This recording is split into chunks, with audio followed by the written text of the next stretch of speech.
Off or on vibrate, okay? Okay. Okay, everybody have a good lunch? Meet some great people? Yeah, absolutely. Absolutely. Okay, folks, we're back here in the Justice in Focus.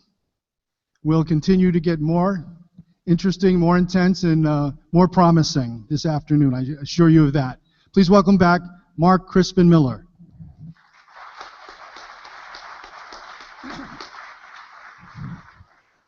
Thank you. I have a little bit of housekeeping of my own to offer. If you see something, say something. Right? You guys see anything? Okay. So what we're going to do is we have these two afternoon sessions. We're combining into one. So we're going to sort of treat them both as one, and then we'll have a Q&A afterwards.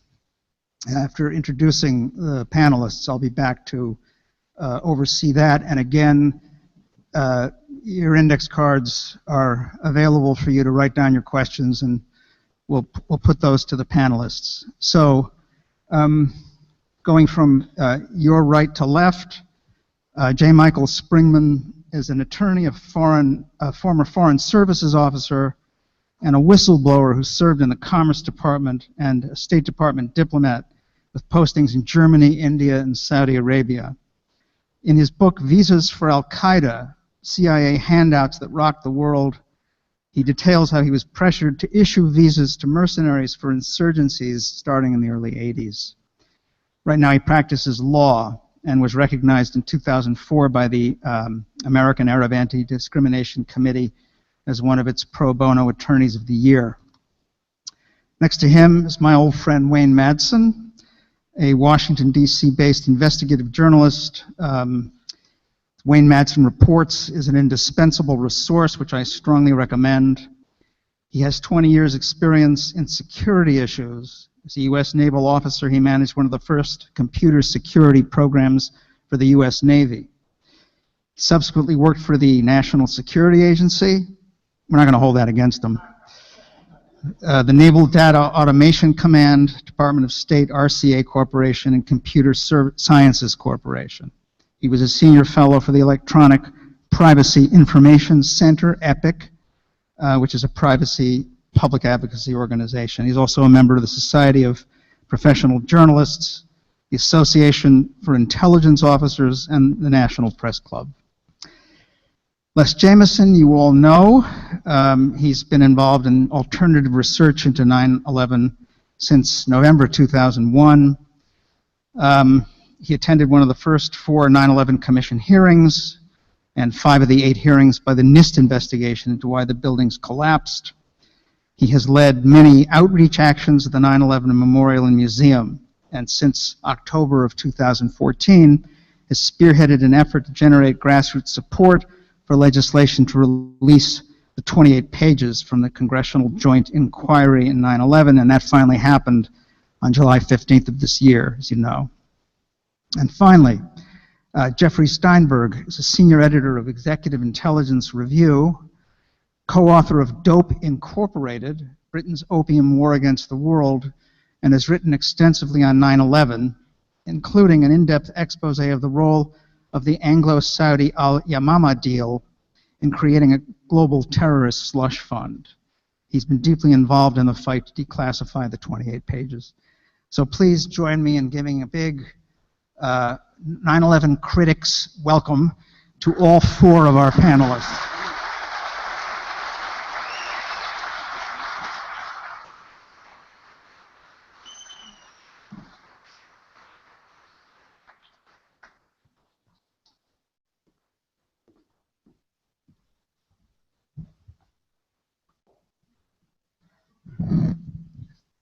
Hi, I'm Mike Springmann. I think you know who I am from that introduction. I've got to say that I'm really pleased and quite honored to be invited back again to talk to you folks.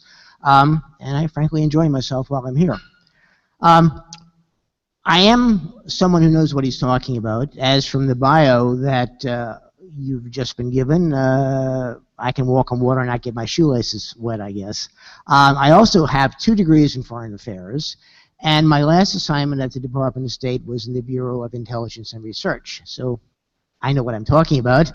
And I will try to keep to my daughter's advice to avoid jargon, terms of art, and slang that's not generally known amongst the general populace. I tend to do that, and I hope I don't do it today. But Wayne Madsen wrote a very nice introduction to my book, or a review of my book, and in it he says the 28 pages is essentially what Mike Springmann's book, Visas for Al-Qaeda, is all about. And he's right. And you're going to hear more about that from Jeff Steinberg and Les Jamieson. But let me talk about my experience and what I saw from being in Saudi Arabia with the State Department and what I got out of my research for 2 years for my book. The website is www.michaelspringmann.com. And if you want to reach me, the email address is info@danapub, DAENAPUB.com. Now, what the United States did in the 1970s and 1980s was create a terrorist organization. It recruited the Mujahadeen for the war in Afghanistan against the former Soviet Union. These were some of the worst possible people that the United States government and its repressive and reprehensible allies, such as Saudi Arabia and Pakistan's Inter-Services Intelligence Group, could put together.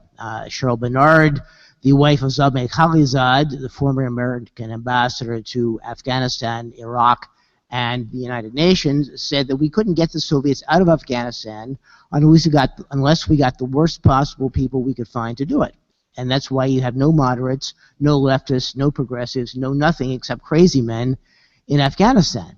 And what the United States did after Afghanistan was form these people into a cadre, an Arab-Afghan legion, if you will, the people who were recruited from all over the Arab world and elsewhere, Indonesia and the Philippines, for example, to go and destabilize governments the United States didn't like, such as Yugoslavia, a socialist government that did not cooperate with America. It destroyed Iraq because Saddam Hussein was a secularist who didn't like religious fanatics in his government and didn't take direction from Washington. It did the same to Libya with Muammar Gaddafi. His country had the highest standard of living by UN measurements in Africa, and he went by the by because he was trying to control terrorists, and he would put them in jail or send them back to whatever country they came from. Same thing is happening today in Syria. Bashar al-Assad is a secularist. He has a government of many confessions, Christian, Shia, Sunni, and various other religions, and such as Druze. And he isn't cooperating with Washington, so he has to be removed. Now, how did this start? Very simply. I was in at the beginning in Jeddah in the late 1980s. And before I left Washington, the then American ambassador to Saudi Arabia had me in to meet him, and I figured it was going to be a 5-minute hello and goodbye session. And after that, I would go my merry way and go back to area studies or something like this. Well, Cutler spent 45 minutes telling me about all the problems my predecessor, Greta Holtz, had created for the American embassy in Riyadh. And he kept saying, well, she wasn't giving visas to rich Saudi women servants, and rich Saudi women can't travel to the United States unless they have hairdressers and seamstresses and other factotums to help them do it. I thought, this guy is telling me something, but I have absolutely no idea what he's telling me.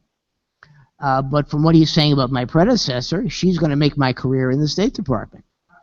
Well, after this was over, I talked to the economic officer from the Saudi desk, essentially the part of the State Department that follows affairs in Saudi Arabia and interprets what's going on in the country to the rest of the department. I said to him, what was that all about? And the guy said, I don't know. Walter Cutler is just a queer duck. Well, I got to Jeddah, and suddenly there was all this pressure to issue visas to people who had no ties either to the United States or to their own countries that would compel them to return from the United States after a visit. And I said, no, you can't go to America. We had a guy, for example, who was going to a trade show organized by the U.S. Department of Commerce, and he couldn't name the trade show, and he had no idea what city it was located in or where it was going to be held. And Paul arbitrate, a few minutes later, the clandestine service officer concealed in the commercial section called me up and said, I want a visa for this guy. And I said, no. And another hour after that, he called the chief of the section and got my decision reversed. And you can't do that. It's against the law and against State Department regulations. If someone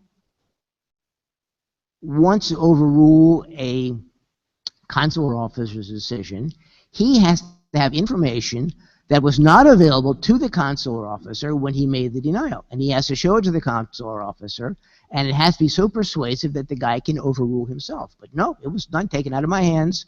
It was given to Justice Stevens, his given name, to overrule me and give these guys visas. And this went on for a year and a half. It was people that couldn't have the slightest idea where they were going. I had one guy come in, and he was going to the United States, and I said, well, which city? And he looks around the waiting room, and we had pictures on the wall of Detroit and San Francisco and New York. And he said, oh, I'm going to Detroit. And I said, no, you're not. But this went on. It got to the point where people would come to you with a stack of passports and say, you can issue the visas now, or I'll go to the Consul General J. Freres, and we'll have you overruled, and you can issue the visas then.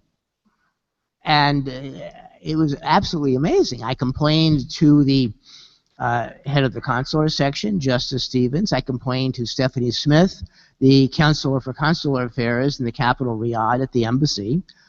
She advised me to go to Washington and complain to the Bureau of Consular Affairs, which I did.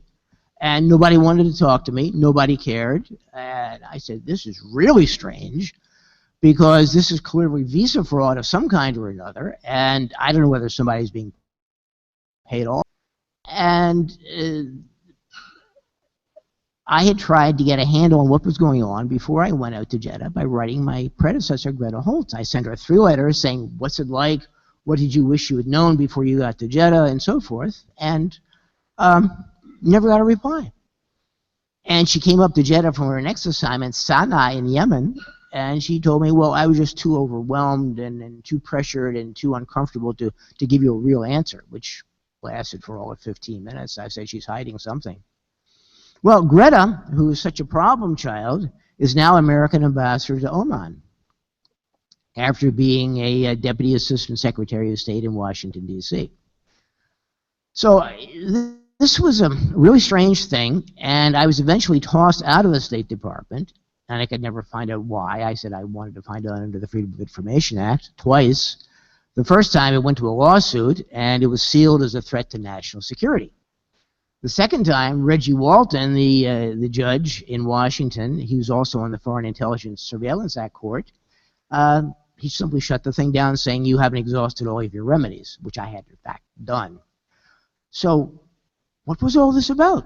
Well, I ran into Joe Trento, a journalist, while doing some research in an article I was trying to write, and Joe told me that, well, basically what they were doing was recruiting for the Mujahadeen. The CIA and the State Department were working with Osama bin Laden to get people from all over the Arab world, all over the Muslim world, and bring them to Washington for training and debriefings and whatever, and then send them on to Afghanistan to kill Soviet soldiers, blow things up and shoot things down, hopefully with Ivan inside. Well, that explained everything. And I said, my God. And as time went by, I kept writing articles, I kept speaking out, I was invited to various organizations to talk to them about what went on in Jeddah, and got nowhere. And after the second Freedom of Information Act request was shot down, I decided I'd write the book on the screen behind me. And I drew on my experience, 2 years worth of research that I conducted, plus interviews with knowledgeable people, to put this together and to say, well, the United States created the Mujahadeen. It then rebranded them as Al-Qaeda, and then it rebranded them again as ISIL or ISIS or Daesh or whatever you want to call it. But these people were being recruited by the American government. As far as the Mujahideen went, there were 52 recruiting offices in the United States, including Washington, D.C. But nobody can tell me any more about it. I go to officials in the government and say, hey, talk to me. I mean, it's been 25 years now. Aren't you a little bit uncomfortable about what's happened? Did you see this at the beginning when you started doing this? Dead silence. I mean, I dealt with the people in Jeddah. I wrote Greta Holtz, no response. I wrote Henry Encher, who works for the Central Intelligence Agency and was rewarded by an ambassadorship to Algeria.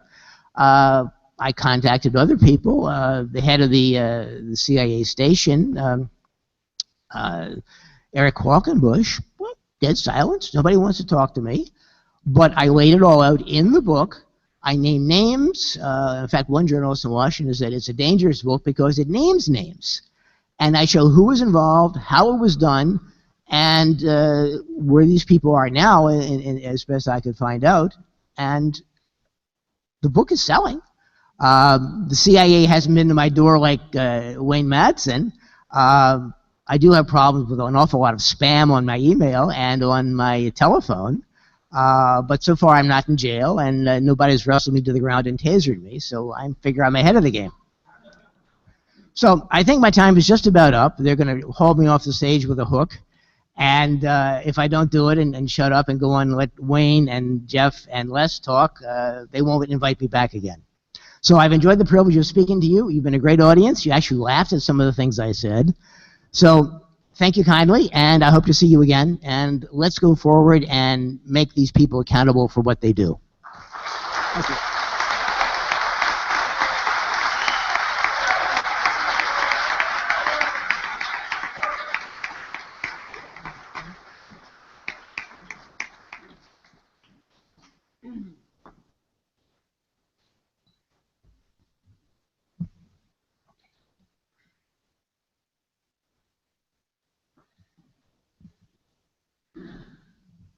Well, it's good to be back speaking at Cooper Union. I spoke here on the 5th anniversary of 9/11 in 2006. It's also an honor to be speaking on the same stage where Abraham Lincoln spoke in 1860. So my speech will start with 407 years. Oh, no, wait a minute, that's his speech. I'll stick with my speech. The Islamic State. Where did this thing come from? You know, after 9/11, Bush and Cheney and the rest of that cabal told us, give us some of your privacy. We're going to institute this Patriot Act so we'll never have to face another major terrorist attack in the United States. We all agreed, reluctantly, many of us had to go along with it because our representatives voted for it. There was never any hearings on it. Now tell people in Orlando, San Bernardino, Fort Hood, and other places, how did that work out for you?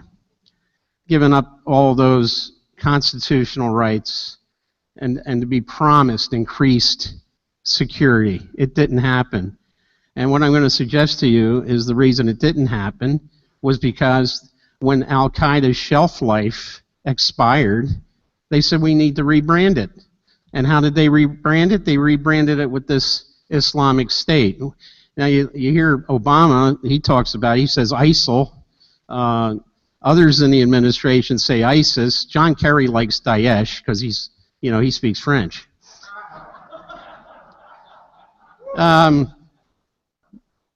But ISIS is a creation of various intelligence services, including our own. And the chickens have come home to roost. It started out with Al-Qaeda in Iraq. It was amazing. The Democratic nominee for President of the United States just the other day stated over here on the Intrepid, on the Hudson, she said, there was there was Al-Qaeda. Al-Qaeda was in Iraq. Not when Saddam Hussein was the president of Iraq. He was one of their worst enemies. Al-Qaeda began in Iraq when we invaded and occupied the country. And what we saw develop in Iraq was a guy named Abu Musad al-Zarqawi, a.k.a. Ahmed Fadil Nazal al-Khalaya, Jordanian national, we were told. He was the head of Al-Qaeda in Iraq, except many people said, including the spokesperson for the U.S. Central Command, they said, this guy Zarqawi's a fake. We developed him. He's a fictional character. It didn't end there. So they said they killed Zarqawi.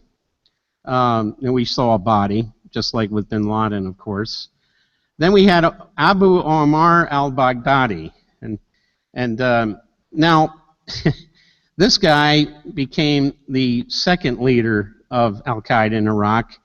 He didn't last too long either, especially after one of bin Laden's people said, he too is a creation. There is no such person as Omar al-Baghdadi. So then they had to get rid of Al-Qaeda in Iraq. And so these guerrillas went over into Syria after this administration decided to destabilize the only remaining secular governments in the Middle East, in Libya, in Syria, in Yemen, and in Egypt. And what we had was a civil war in Syria. The remnants of Al-Qaeda in Iraq poured over into the Syrian, over the Syrian border, and we had Abu Bakr al-Baghdadi.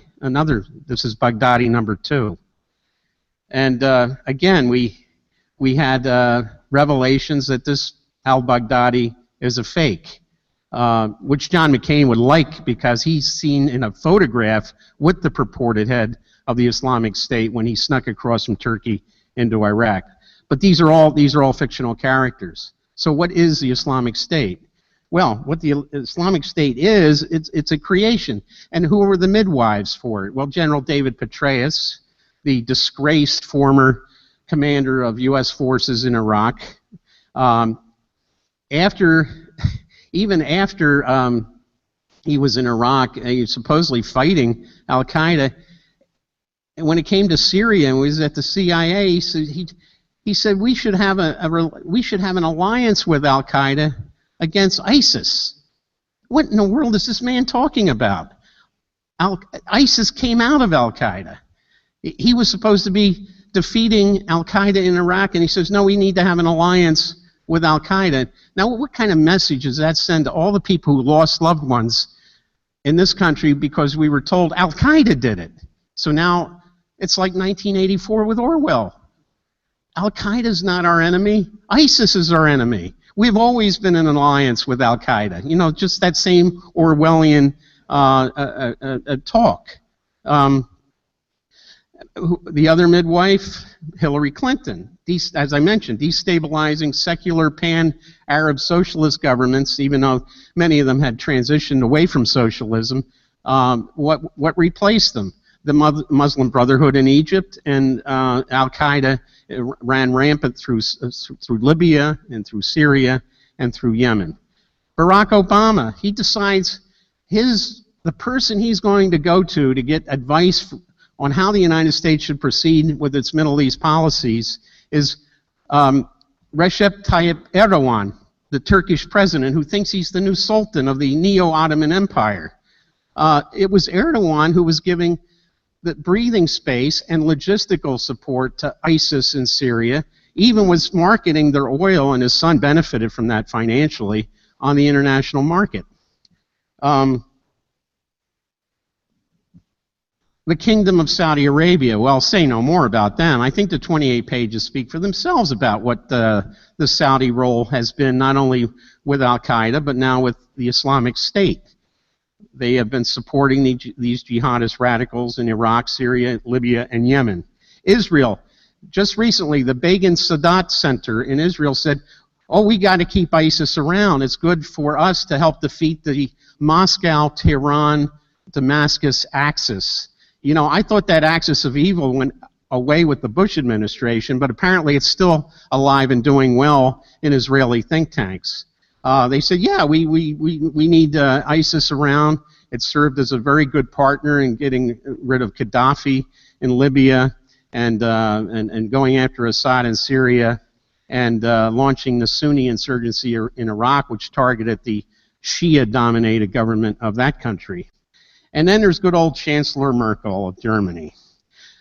She says to all these refugees that are pouring out of Syria, some of which were young men who had iPhones, debit cards. Now, where did they get this? These are not your normal run-of-the-mill refugees. She says, "Oh, come on in." Yeah, and they come in. And now it's not safe to walk the streets in many German towns and cities. The same situation in France.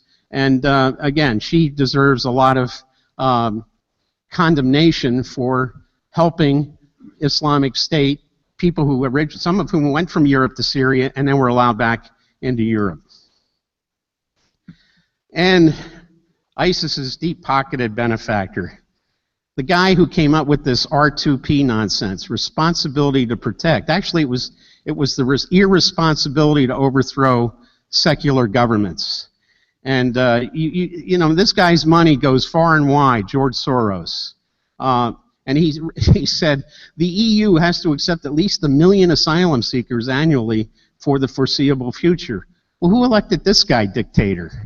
But unfortunately, people like Merkel and Hollande in France listened to him, and really unfortunately, many people in our own government listened to him. This man should be not listened to. He has helped destabilize with his support for the Arab Spring and now the invasion of Europe by migrants, many of whom are jihadists. He's the guy that bears a lot of responsibility for this mess.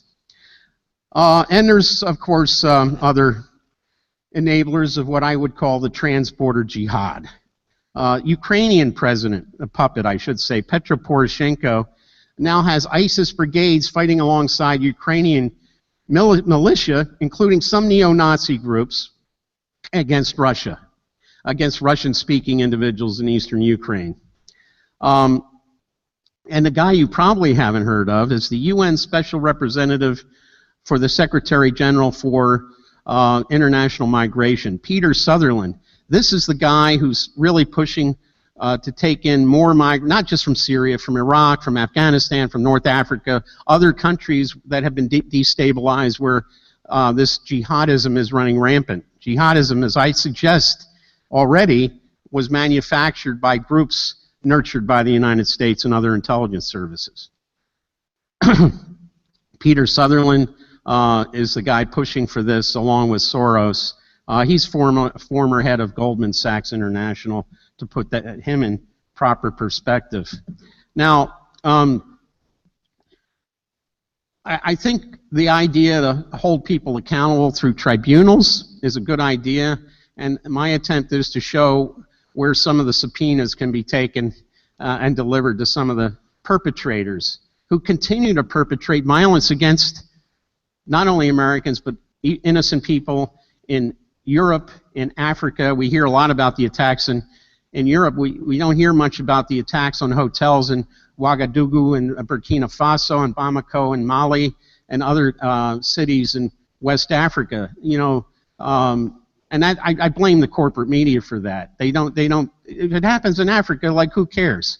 There's also been attacks in Thailand and Bangladesh and other developing countries around the world. So this is a worldwide effort. I applaud what the judge said earlier. This is an outgrowth of the strategy of tensions, and it's not just the United States that suffers, it's countries around the world. I just want to leave you with that. I have a new book coming out at the end of the month. It's called The Almost Classified Guide to CIA Front Companies, Proprietaries, and Contractors. But that even shocked me when I started to look at how many of these were in existence since the CIA's inception in 1947. I think we can start by cleaning up our act. We got to get rid of that agency. The CIA has long since outlived its purpose and usefulness. as President Kennedy said, that agency needs to be torn up into 1,000 pieces and thrown into the wind. And I disagree with the late Senator Moynihan from New York. He said, oh, well, let's just downsize it and put it into the State Department as an intelligence collecting agency. My answer to that idea is don't mend it, end it. Thank you.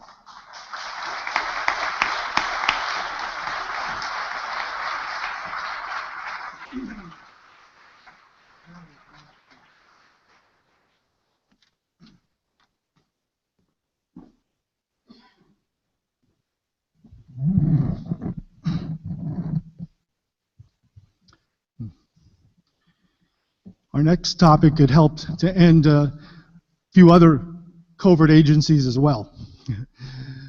Where the 28 pages came from. Just so everybody is clear, this was from an investigation prior to the official 9/11 Commission report. And shortly after the attacks, both the Senate and House Intelligence Committees formed a joint commission, a joint inquiry. They put together a report, 836 pages, and the last chapter was not just redacted. That's when they black out a phrase, a name here or there. It was completely removed.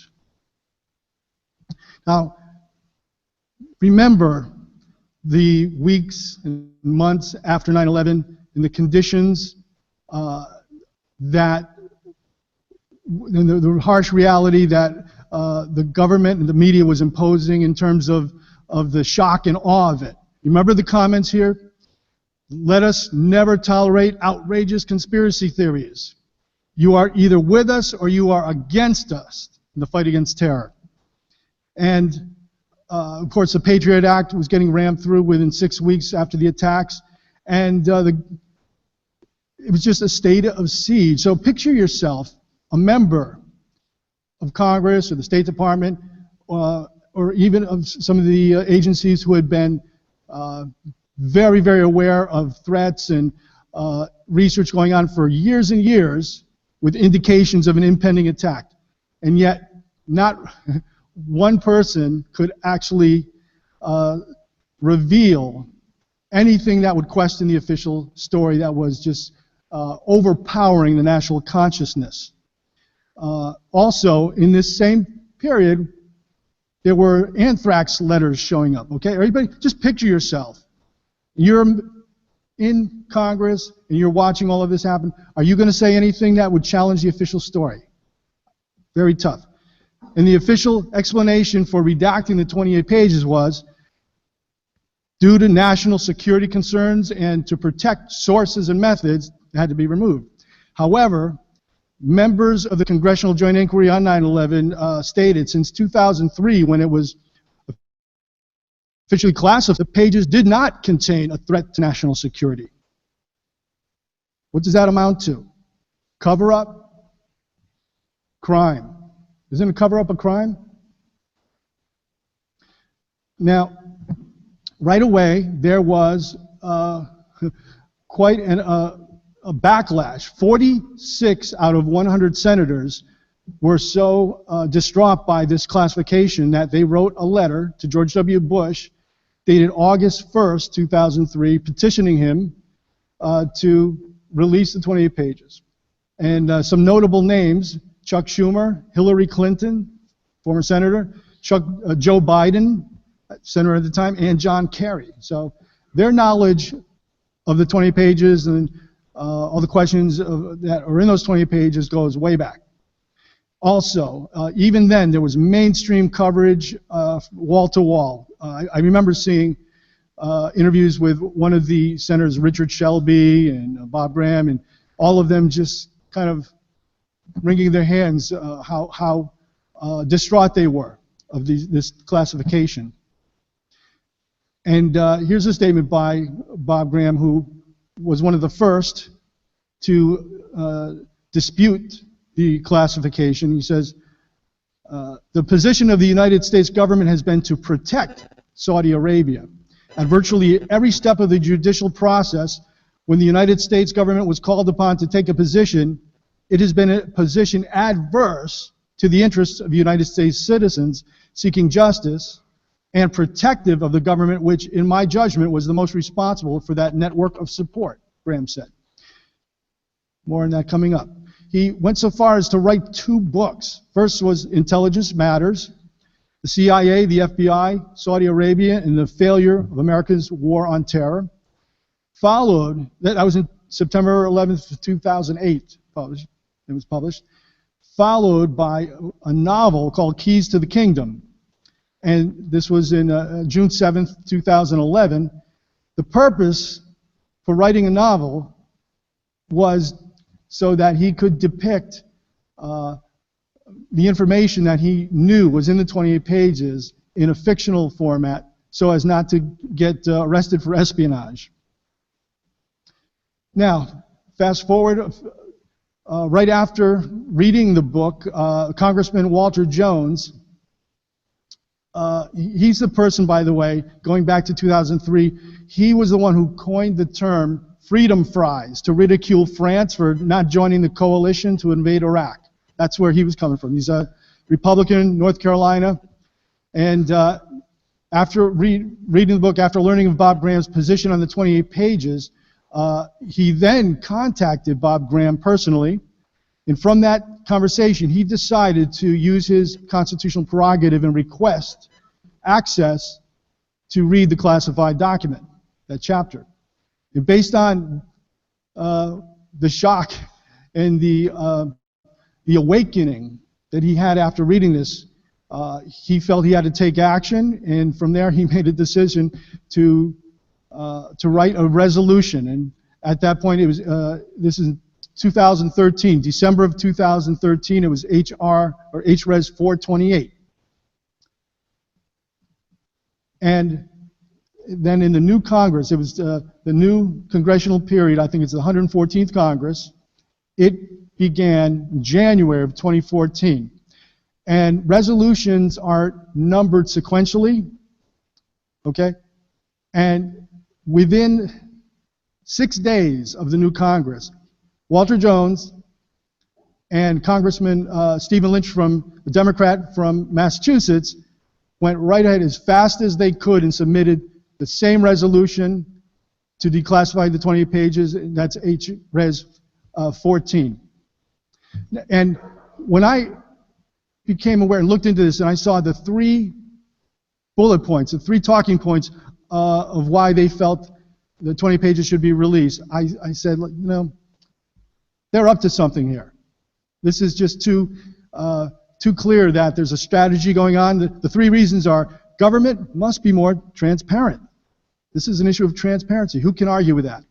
The families, too. The families deserve to know, and so does the public, right? Who can argue with that? 3, releasing them will not endanger national security. There is no threat in the 28 pages to national security. Who can argue with that? Then they went on to say that these pages, the information in there, is literally required to have a sensible and a credible foreign policy and national security policy. Well, then things continue to build, and I started noticing it last December, right after the Paris attacks in November. All of a sudden, the sponsorship for HRes 14 started to climb up a little bit. It was kind of very low, and then started to climb up right after the attacks. You know why? Because members of Congress saw, they knew what Walter Jones was trying to, and Bob Graham and the others were trying to convey about what's in those 20 pages. Something in there that really needs to be revealed in its application to understanding 9/11, the attacks, and the whole aftermath, and this whole specter of, quote, terrorism. Then, 4 or 5 months later, April 10th of this year, 60 Minutes aired an incredible expose on the, and who has seen this? How many people have seen 60 Minutes? A lot more need to see it. You have to see this. There's a link on hr14.org.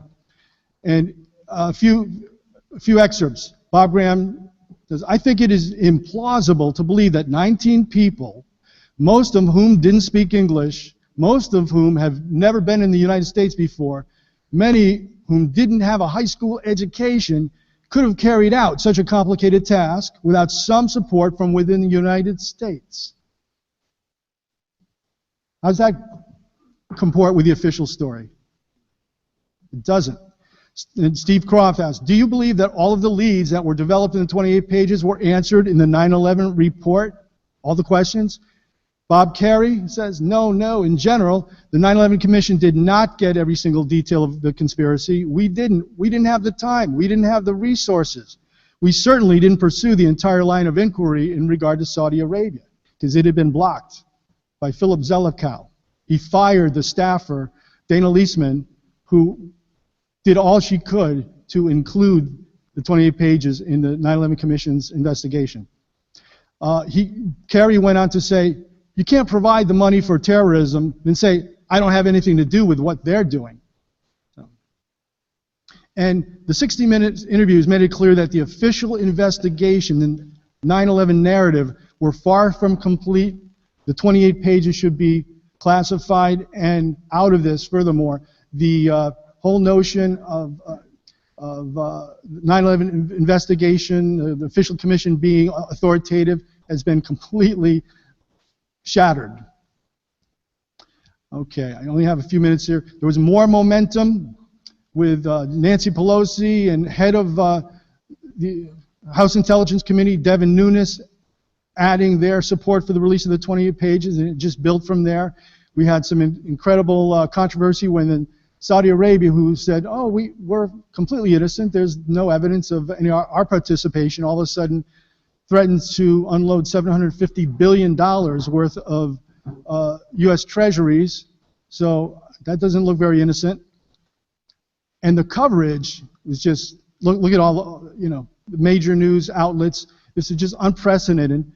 And folks, I just hope that everybody listening, and we have many more people throughout the country, will look at this as an incredible opportunity as this continues to get mainstream coverage, to go to these websites, go to the readers' comments, post your knowledge, your questions, your resources and links that really completely shatter and undermine the official story.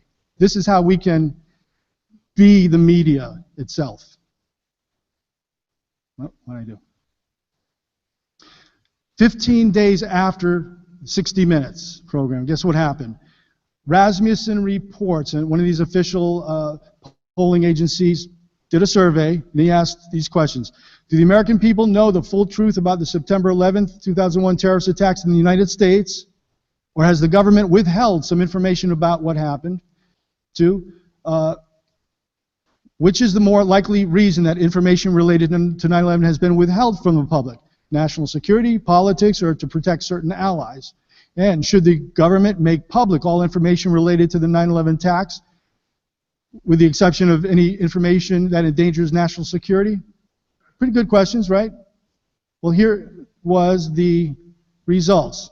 In essence, 3/4 of Americans feel that they want everything that has been withheld in secret about the 9/11 attacks, want them to be completely released, full disclosure. 3/4 of the population. Also, 3/4 of the population believes that we have been misled, that the government has not divulged the truth about the 9/11 attacks for political reasons. So there's 3/4 of the population that know we have serious issues about the truthfulness of the official story of 9/11. I'm going to skip right here. This is Bob Graham also now moving forward to say the FBI has not only committed a pattern of deception and cover-up, but also what he calls, ready for this, aggressive deception. Don't you love that? That's a great quote. And he says, it's more than a cover-up. The FBI misstated what is in their own records, statements which I know from personal experience were untrue. And he goes on to say, I think we need to have a general reopening of the investigation into 9/11. Folks, This is where we are at is just a pausing point. A lot has been accomplished, but it's going much further. Also, I want to point out that a British-based Saudi publication, and a Saudi legal expert, in response to the 20 pages in the JASTA bill came out to say that, right here, to quote, the evidence of the U.S. actually being the source of the 9/11 attacks, because he says what happened in the Twin Towers was a purely American action planned and carried out within the U.S. Proof of this is the sequence of continuous explosions that dramatically ripped through both buildings. Expert structural engineers demolished them with explosives, while the planes crashing into them only gave the green light for the detonation. They were not the reason for the collapse. So, this would not have come out, folks, were it not for the 28 pages issue. This was a recent press conference in which you have Walter Jones saying that the 20 pages will open the doors, actually a multitude of doors, and they should all be pursued and investigated. Stephen Lynch said, the 20 pages will answer a lot of questions, but it'll create thousands more. Then finally, July 15th, the pages were released, and you read one page, and you say, wait a minute, there's serious information here that should have been revealed, and it talks a lot about FBI participation in the activities in San Diego, where two of the alleged hijackers were actually being facilitated, and they had handlers. And what really jumps out to me is, look at this quote: before the hijackers moved to, I'm sorry, I can't see this very well. Before the hijackers moved in with the longtime FBI informant. What is it? Right, Abdus al-Sheikh. And then there's another paragraph here which says, according to the October 16, 2001 FBI document, Bosnan informed an asset that he had met Nawaf al-Hazmi. So, wait a minute. We have an FBI informant, FBI asset, all in the mix here. What does that say about the FBI's role in, if they have an FBI informant, an asset as part of these operations?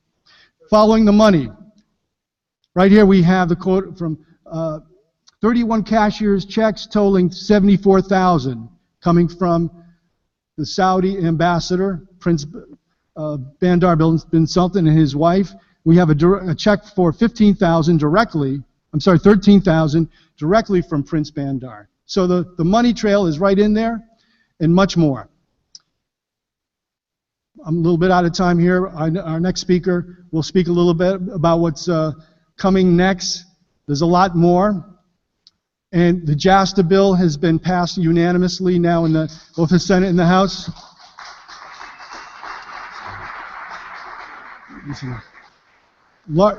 And we are part of that effort, okay, that has brought this about. But there's much more to go. At H.R. 14, it talks about I put up some information about what's called a pocket veto and what's going to happen next. It's going to be a lot more high drama, folks. And we need everyone listening and everyone to help us to spread the word and multiply our numbers to become what's necessary here, a political constituency. The 20 pages has been a platform to create a political constituency which is like the next level, the next stage of 9/11 and deep state activism. Be part of a national task force that will make it clear to nationals and media that there's a broad-based political constituency that knows the official narrative is false and demands full disclosure and justice under the law. hr14.org. Join our Facebook page for updates and action alerts.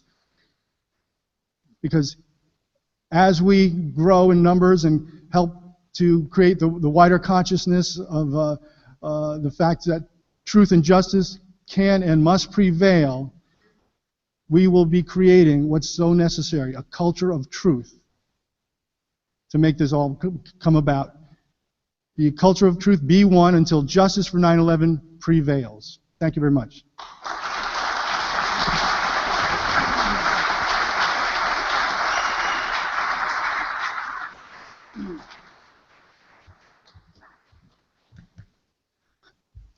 Thank you. And I want to start out by saying I think that it's very appropriate at this point for everybody here in the audience and those of you who are participating in this historic conference via live stream should give yourselves a very big round of applause, because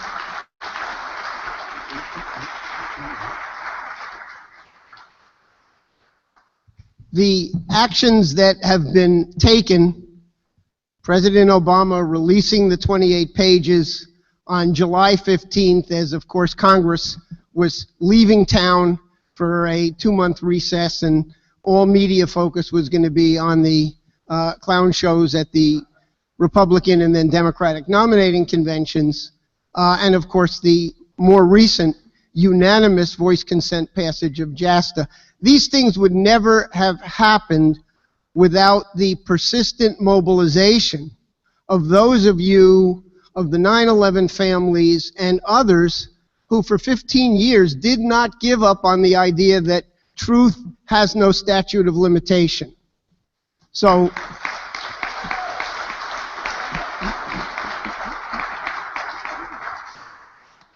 in other words, we are on the offensive. And being here at Cooper Union, the historic location where Abraham Lincoln gave the decisive speech that guaranteed him the 1860 Republican presidential nomination, I think it's important to learn another lesson from the Lincoln period. Don't make the mistake at Gettysburg. Don't let the enemy off the hook. If you've defeated them and forced them to suffer a significant setback, then that's the moment to accelerate and chase them down, and don't let them get away with anything until they're fully defeated. So I think that's the moment we're at right now. Now, I want to share some personal information that's relevant to the point that Dan Sheehan made at the very beginning of this conference. The purpose of this 2 days is to develop a new thesis and the basis for a new legal action. Well, in January of 2001, a colleague of mine testified at the confirmation hearing for John Ashcroft as Attorney General, and probably won't surprise you that we were opposed to it. But I think the larger reason that we presented was that Ashcroft, like Dick Cheney, like Donald Rumsfeld, Paul Wolfowitz, others who had been named to this administration, represented a character of an administration that would look for the first opportunity to stage a Reichstag fire to go for dictatorship. That was on the record of the United States Senate. It's included in the formal proceedings of the Ashcroft confirmation hearing, and we meant it. Now, just to get a little bit definitional here, it's my understanding that you can't have a conspiracy theory until after the events have occurred that you have a conspiratorial view about. So what we presented in January of 2001, almost to the day, 9 months before the September 11th attacks, was not a theory, it was a forecast. And unfortunately, the forecast proved to be deadly accurate. Now, one of the things that is made very clear by a careful reading of the 28 pages is that the central figure from the standpoint of the Saudi government is Prince Bandar bin Sultan.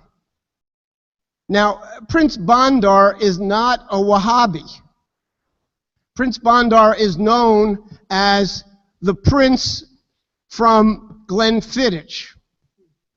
He's got a greater affinity for Cuban cigars and single malt scotch and other things that I won't even discuss here than anything having to do with the austere brand of Islam practiced in Saudi Arabia. In fact, Prince Bandar was effectively a member of the Bush family. He was widely called Prince Bandar Bush. So let's start talking about an alternative theory. Why is it that somebody who was among all of the Saudi officials, the single most trusted representative from the standpoint of the Bush-Cheney administration, provably deeply involved in the financing and logistical support of the 9/11 attacks?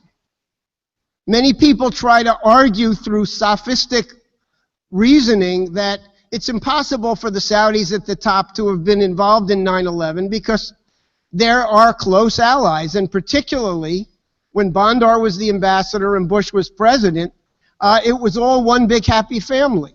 Why would they possibly attack the United States? Well, maybe it was being done on behalf of elements inside of our own government who had their own reasons for wanting such an attack to occur, precisely because of the Patriot Act and other drives towards ripping up the Constitution that could have never happened without the events of 9/11. We've all lived through 15 years of that hell. Now, many things, as Senator Bob Graham has pointed out recently, have come to our attention since the writing of the 28 pages. They were written in the fall of 2002. The original joint inquiry had a very, very strict deadline, a limited budget. They could not do any of their own investigations. You carefully read the 28 pages. It's clear they got FBI records, they got CIA records, they interviewed people. They didn't have the time or resources to do a de novo investigation. But many of the things that we know since then are very revealing and point towards this alternate theory and alternate potential course of legal action. For one thing, we've got the memoirs of Paul O'Neill, who was Secretary of the Treasury, who described the first meeting of the National Security Council that he attended in February of 2001. And he said at a certain point, the meeting had gone on a wide range of subjects, and then at that point, someone, whether it was Condi Rice or Dick Cheney or Donald Rumsfeld, mentioned the magic word, Iraq. And he said, all of a sudden, one after another, these national security officials had prepared speeches. He said, I felt like I was the only actor on stage who had never been given the script. So Iraq was on the minds of the Bush team to overthrow Saddam Hussein and come up with a pretext. We also have the recent interview given by Colonel Lawrence Wilkerson, who was Colin Powell's chief of staff and worked closely with Colin Powell in preparing his testimony before the United Nations Security Council in February of 2003. That was to be the big knock it out of the park testimony to prove that there had to be an invasion of Iraq. Wilkerson said Vice President Cheney was all over the place guaranteeing that the word Saudi Arabia never came out, because in addition to the so-called weapons of mass destruction, the only other argument for overthrowing Saddam Hussein was that he was behind 9/11, which everybody knew was a complete fraud, but yet Powell was approached 10 times, according to Vice President Cheney, and urged to say that Saddam Hussein was behind 9/11. Now, when did President Bush classify the 28 pages? Late December 2002. It was the countdown to the Iraq invasion. Had there been that 28 pages published at the time, had people read it at the time, had there been an effort to invade Iraq on the grounds that were presented, it would have been like Franklin Roosevelt after Pearl Harbor declaring war on China instead of Japan. when the evidence pointed to Saudi Arabia, 15 of 19 hijackers. But yet, it was an alliance, a close alliance. Go back to what Mike Springmann and Wayne Madsen just reported. We were instrumental with the Saudis, with the British, with the Israelis, with the Qataris, in creating Al-Qaeda and all of the successor organizations in the first place. I remember in 1987 being at a reception in the United States Senate when the Mujahadeen were being paraded around. Remember, they were called freedom fighters back then. And I was at a reception given by Senator John East, and the guest of honor was Gulbuddin Hekmatyar, one of the worst drug traffickers, mass killers, now part of the Haqqani group, which is another one of these Mujahadeen Al-Qaeda type spin-offs. And he was being escorted down the hallway as the guest of honor by guess who? Richard Pearl and Michael Ledeen. So my point is that there is another theory. There is another perspective, and there's a hell of a lot of evidence that makes that case. So where are we right now? I was at an event at the National Press Club a week ago in Washington where Senator Graham talked about what he thinks should happen next. He said, the 28 pages is like pulling the cork off of a bottle of wine. All you have is a little bit of a scent, and maybe you feel the cork to see if it's soft and maybe the wine is going to be good. We haven't touched the content yet. There's 80,000 pages of documents that the FBI lied and withheld. This is one of the reasons that Bob Graham called it an aggressive suppression of the truth. You've got 0 documents made available to the public about Paterson, New Jersey. There are 0 documents that have been made publicly available about Herndon, Virginia. There are other locations known and unknown around the country. There's Hamburg, Germany. There are tens of millions of pages of additional evidence that have been buried for 15 years. And I believe that if that evidence is unearthed, then we are going to be dealing with an alternative hypothesis that gets us a lot closer to the truth. Everybody is addicted to CSI and all of these law and order shows. Well, where's the evidence from the crime scene?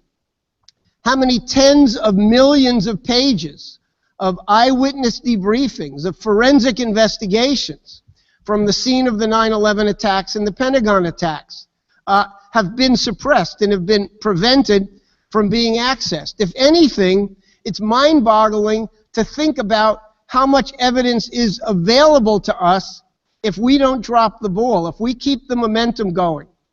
President Obama had no intention of releasing the 28 pages. John Brennan was whispering in his ear every day, you can't let this stuff out. And the point is that President Obama didn't have really any vested interest if the story is even as we are told about it, even if it was, quote, the Saudis suddenly being bad guys.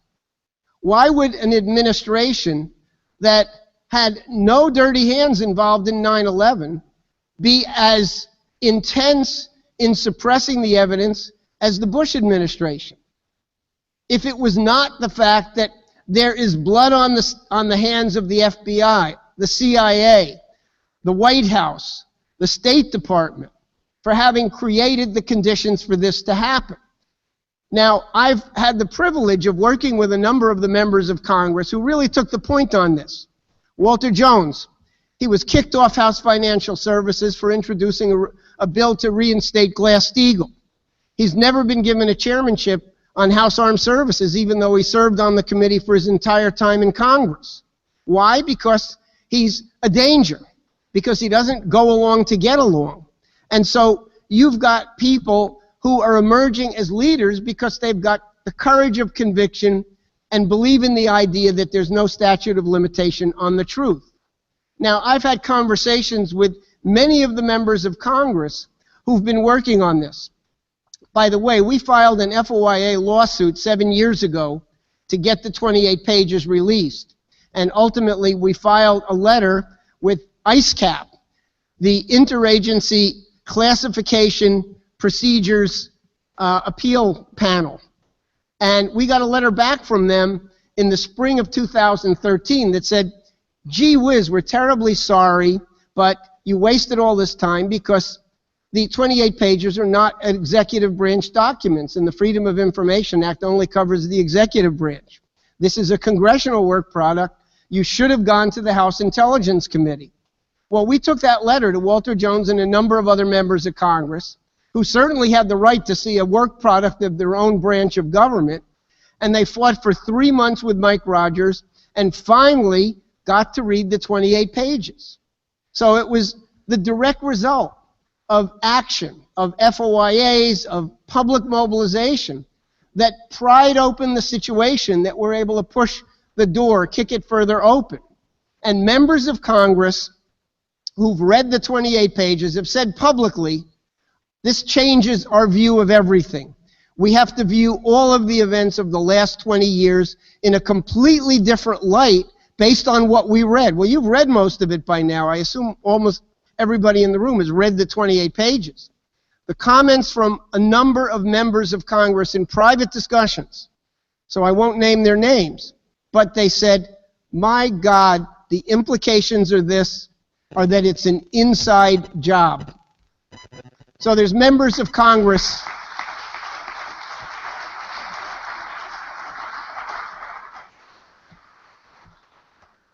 who've been brought around by our diligent efforts. Everybody here, everybody in the extended family that's fighting for the truth about 9/11, whatever the specific focus of your efforts are, the cumulative effect is that the government in Washington, that pillar of obstinacy, has been moved, and we've got to now take advantage of the fact that once you get something moving, the momentum is with you. Don't let it stop.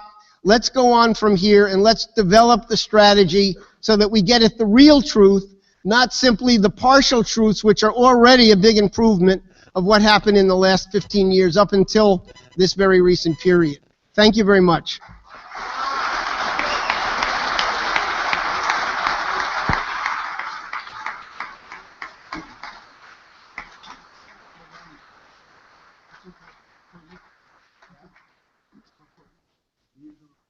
All righty.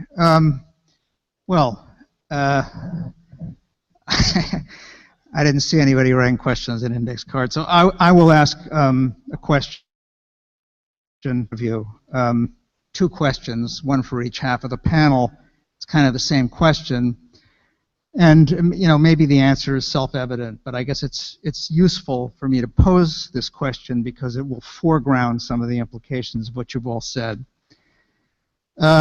Concerning the creation of the Mujahadeen et alia, okay? Is it the case that, okay, you may recall Zbigniew Brzezinski gave a famous interview to Nouvel Observateur where he boasted of the fact that the United States government, you know, basically bled the Soviet Union to death by creating the Mujahadeen and sending them to the border with Afghanistan, the Russian border, deliberately to draw Russia into Afghanistan so that actually the invasion of Afghanistan was a defensive response to, you know, covert U.S. aggression, right? Russia's Vietnam. He boasted of this. And what little coverage this received was cast in the following way, that this was a reckless move by the U.S. Without any consideration of the possible blowback from this eventually, right? So on the basis of that paradigm, I ask, you know, is it the case of our chickens coming home to roost, that terrible things have happened as a result of this short-sighted policy, or with the judge's talk in mind and Operation Gladio in mind, is it the case that these horrific consequences were actually intentional?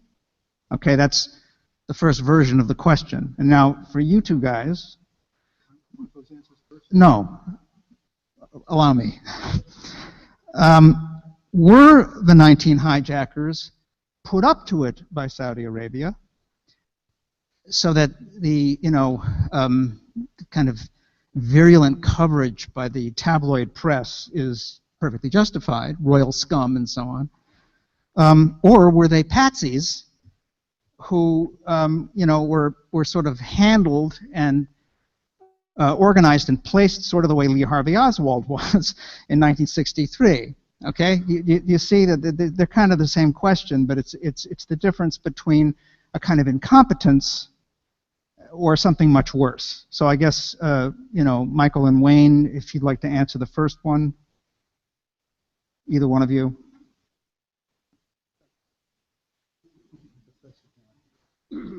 Yeah, okay, that works. I would be inclined to say it's a little bit of both. Brzezinski made the point in the talking to the French paper that, well, what's more important, the end of the Soviet Union or some stirred-up Muslims? Right. But Joe Trento, in his book America and the Islamic Bomb, talked about the plans to do this, that they were going to sow shit in the Soviet Union's backyard.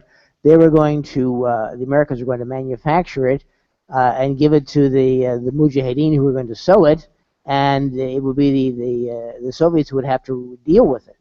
And I think that's part of it. And I think they couldn't really see all the consequences from this. But I think from my research on the book here, Visas for Al-Qaeda, I came to the conclusion that somewhere along the way in the middle of the Afghan war against the Soviets, that the Americans themselves said, hey, we've got guys who are well-trained in shooting things down and blowing things up.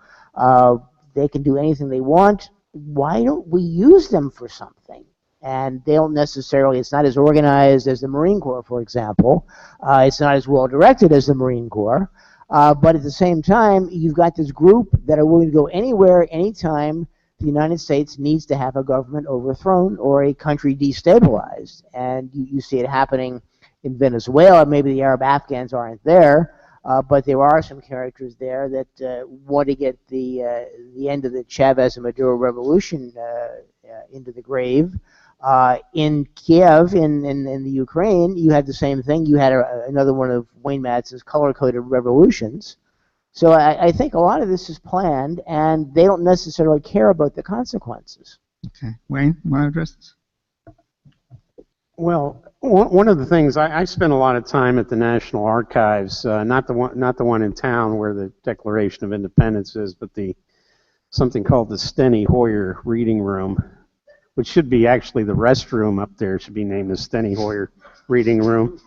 But yeah, this new thing about people who are still alive naming things after themselves. Where did that start? But I've run across CIA documents now declassified. There's a 25-year, we're now right into the period stuff is being declassified towards the end of the Soviet involvement in Afghanistan, 1989, 1990. And it's quite interesting that there were certain people in the CIA who said, let's not stop with the Mujahadeen in Afghanistan. We'll get rid of that government, which, by the way, under the government in Afghanistan, which was a socialist government, women were treated as equals to men. That's, my God, we can't have that, right, in Afghanistan. But there were active measures by the CIA to bring the war not only to the border, but across the border and stirring up the Muslims in Tajikistan and Uzbekistan and also in the Caucasus region with Chechnya. And so when the Soviet Union fell, where did the initial problems start in post-Soviet Russia? Places like Chechnya. And you look at some of the key people in the CIA that was advancing this, you find people like Graham Fuller, for example. Graham Fuller was Bill Casey's #1 advisor on Muslim countries and that part of the world, from Afghanistan all the way over to the Black Sea. And of course, Why is that interesting? Because when we had the Boston Marathon bombing, Tamerlan and Dzhokhar, what was her name? Sarnaev. Their uncle was Sarny, but it was Sarnaev, and he had been married to Graham Fuller's daughter. Right. I mean, this is like Hinckley's a good friend of the Bush family. How much does it take to convince somebody that these are links that need to be explored more fully, and certainly that wasn't pursued. But the roots to this go back to that Fuller, Casey, Gates, Bob Gates at the CIA, because they wanted to say we can use the Muslims not only in Afghanistan but inside the Soviet Union to bring down the Soviet government, and they absolutely started provided training to them, and now we see Uzbek legions in Syria and Iraq. We see Chechen legions. So yeah, you talk chickens coming home to roost, but we get the thing. Yeah, well, Putin is a terrible dictator. Well, it's the same idea like we used against the Afghan government at the time, the secular socialist government. These people, and Brzezinski. Look, the one thing about Brzezinski we have to remember is he's a Polish Catholic nationalist who hates Russians. And when you understand that, you understand where Brzezinski's coming from. Right. And NBC giving his daughter, a goofy variety show in the morning with that intern killer, Joe Scarborough. Says that with all due respect. It defies logic. Well, I mean, this being a symposium on 9/11, right? I mean, a horror that took place right here in town. It's probably fair to ask if it isn't just way over there that this kind of thing may be intentionally done. You mentioned the Boston Marathon bombing. I mean, there are questions about reasonable questions, not wild-eyed conspiracy theory, paranoid imaginings, but reasonable questions about San Bernardino, about Orlando, about Nice, where the French government is actually trying to suppress the video evidence of that truck attack, which we're told slaughtered all these people. But even officials in that government are raising questions about this attempted suppression. Yeah, right? And I would just add, this isn't my question, it's for these guys over here, but the idea of patsies, I think that's where we're getting close to the truth on the patsy element, because I was at many places where those hijackers were the night or even a few days before they got on those planes. The ones over here in Jersey that got on the 93 at Newark, they were at a strip club in Wayne, New Jersey called Lace. The FBI came in there and confiscated the security tapes from that place because the narrative they tried to tell us was they were praying to, reading from the Quran the night before. No, they were sticking $1 bills and G-strings over at a strip club. And, yeah, I'm sorry, but that's the real story. Right. And not that stupid movie they came out with called United Flight 93. That wasn't the case. Right. If I could jump. Before you guys weigh in, I just want to say, in corroboration of the point you just made, the Mateen narrative in Orlando is very, very interesting because on the one hand, you had people like, say his wife telling the Brazilian media that he was gay. And you had some of his former lovers coming forward to say that he was gay. Then you had the New York Times saying, oh no, he wasn't gay. The FBI says he wasn't gay. Okay, the question is, who are you going to believe? Me or your own eyes? The FBI is still saying J. Edgar Hoover wasn't gay. Right. I know. Amazing, isn't it? Okay. If I could jump in with one comment on this. Regarding the hijackers that Wayne was just talking about, these were the guys that got their visas in Saudi Arabia, and most of them from Jeddah. There were 15 of the 19 got visas in Saudi Arabia. 11 of the 15 got them in Jeddah from a woman named Steinberg. And she still works for the State Department, has gotten promotions in the State Department, and nobody can find her. Nicholas Balassi, a journalist for PJ Media, tried to track her down and called me and called her mother and called people in the State Department, and all he could get was, well, yeah, Shayna's overseas. But nobody could say exactly where or what she was. Well, she's involved in some kind of nuclear non-proliferation thing, but nobody knows where or why or how or what and so forth. But she's apparently doing very, very well. Overseas, they could at least narrow it down to say what sea she's over. Oh yeah, he never got that. He tried mightily, and Yeah. we had extensive conversations on this. Wow. Okay. Which of you guys would like to start to talk about the Patsy question?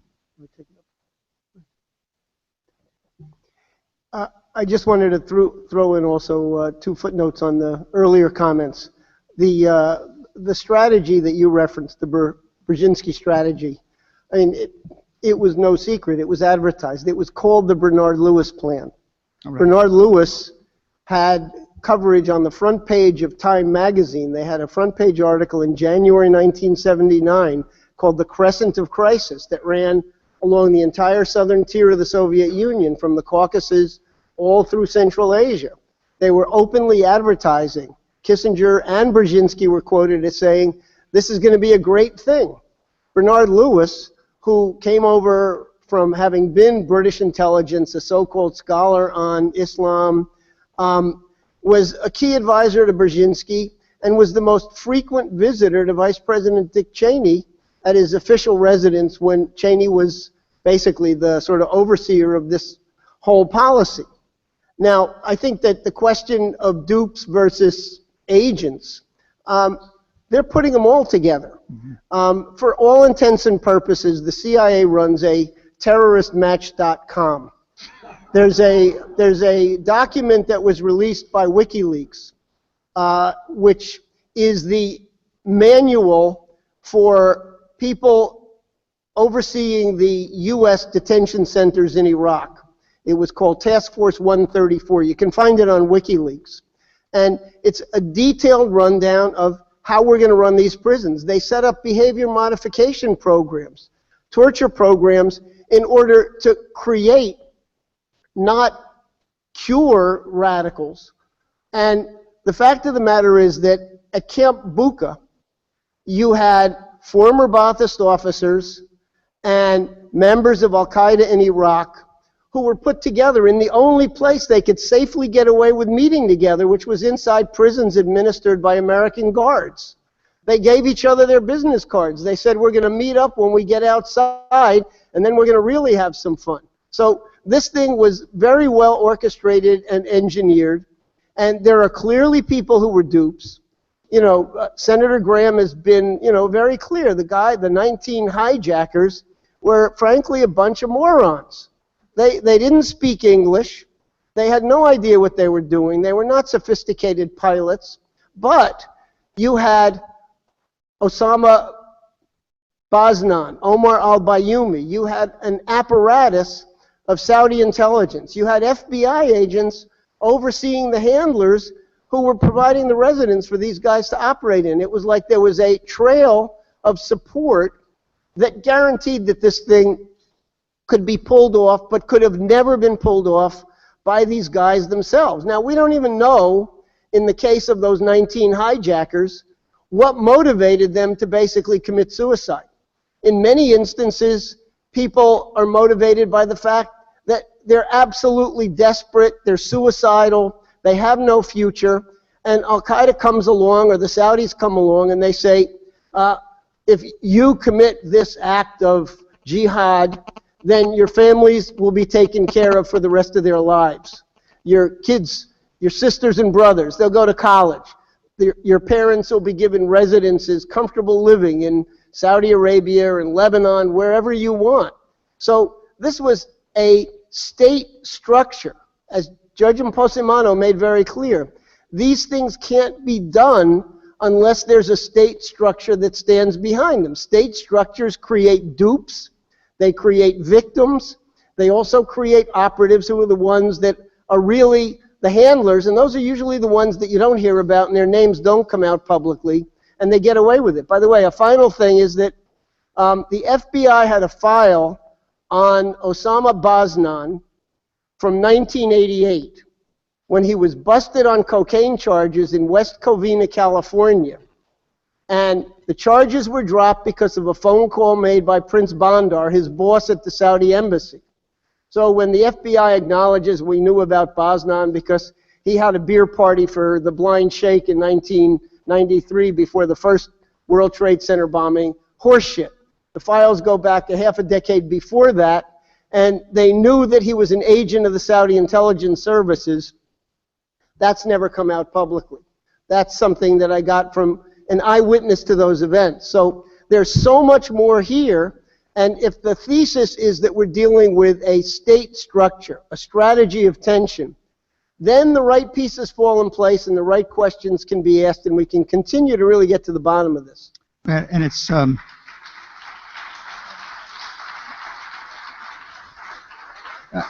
I mean, I don't think it's a pedantic question to ask how much evidence we actually have that all those 19 hijackers were on the planes. I mean, what is the evidence? Who knows, right? Very Anyway, sketchy. Go ahead, Les, go ahead. Yes, I would say very sketchy. But we do have evidence that several of them were reported by the British press and some credible media sources to being alive after the attacks. And we have credible evidence that FBI Director Robert Mueller could not verify the identities of these 19. Right. So that is a huge story that's never been played out. That, wait a minute, because how many times has the American public been showed the photos, the faces of these 19, right? However, it was also reported on sources like CNN with Robert Mueller being questioned about their identities, and he could not really verify them. So right there, the official story is completely without basis and credibility. And whether these were patsies who were set up, whether they thought they were part of a plot due to an ideological premise of their own beliefs and what they were trying to accomplish. So I think the clear takeaway is that because they were not expert pilots and trained in doing such a complex operation, because we know that now that there were huge support networks, because we know that we see in the 28 pages there was all this surrounding story, and we also know that the threat following the demise of the Soviet Union, which was for part of decades and decades of the Cold War, just like Daniel Sheehan so aptly describes, the threat all of a sudden turned to the threat of terrorism, right? Around the 1990s, in that period. So this is all just part of the ongoing need for threat and what's called the creating of enemies. Now, I would just add that the real focus that we can now pursue is not just who these 19 were, but who their handlers were. In the 28 pages, and the ongoing litigation, which should the JASTA bill pass, which we're going to have to work on to actually get it signed into law, the handlers are not patsies. If these guys are patsies, the handlers are not, correct?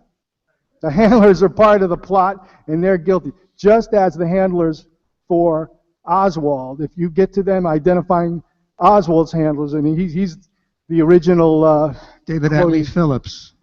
Yeah, you get to, and there you have the inside job, right? So we're at that stage now that we are able to see who the handlers are, and it has a potential to expand greatly. And with the passage of JASTA, if the 9/11 families are able to get back into court, if this passes, It is going to be the highest drama you can imagine, because they are ready for discovery, and they have more evidence than we are even aware of. Okay? So let's do our role in making this happen. Okay, let's thank our panelists. It was a terrific session.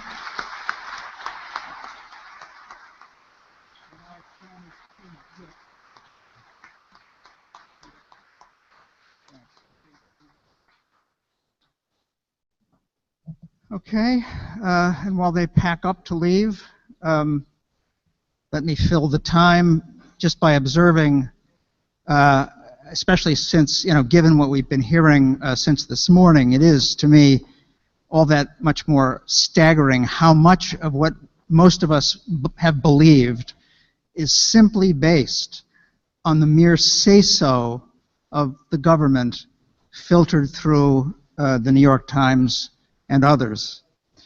It is amazing, because we pride ourselves on not having a state-controlled press, and yet all the empirical evidence seems to suggest that we do have something a lot like one.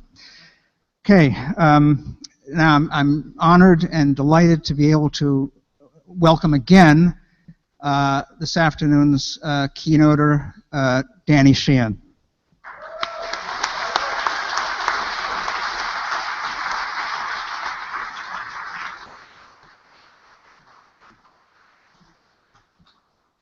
Great. Well, good afternoon.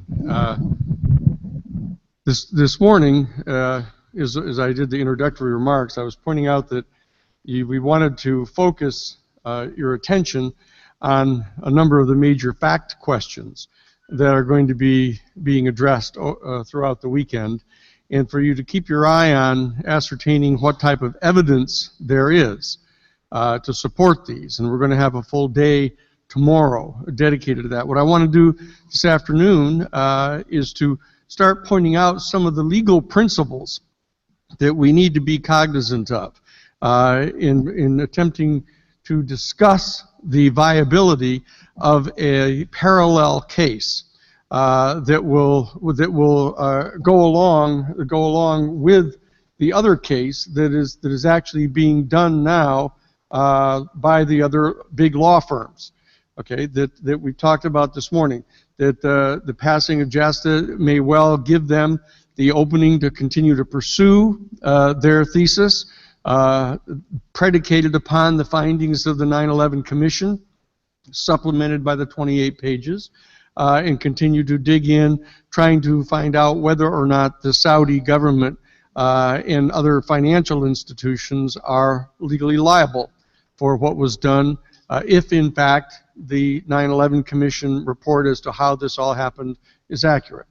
As I pointed out this morning, the purpose of this week's gathering is to try to determine what the state of present evidence is and what legal theories that we have available to determine whether or not there is grounds for a parallel case pursuing a different theory of the case, and supplementing the range of defendants who have been designated by the other case to have some joint tortfeasors available.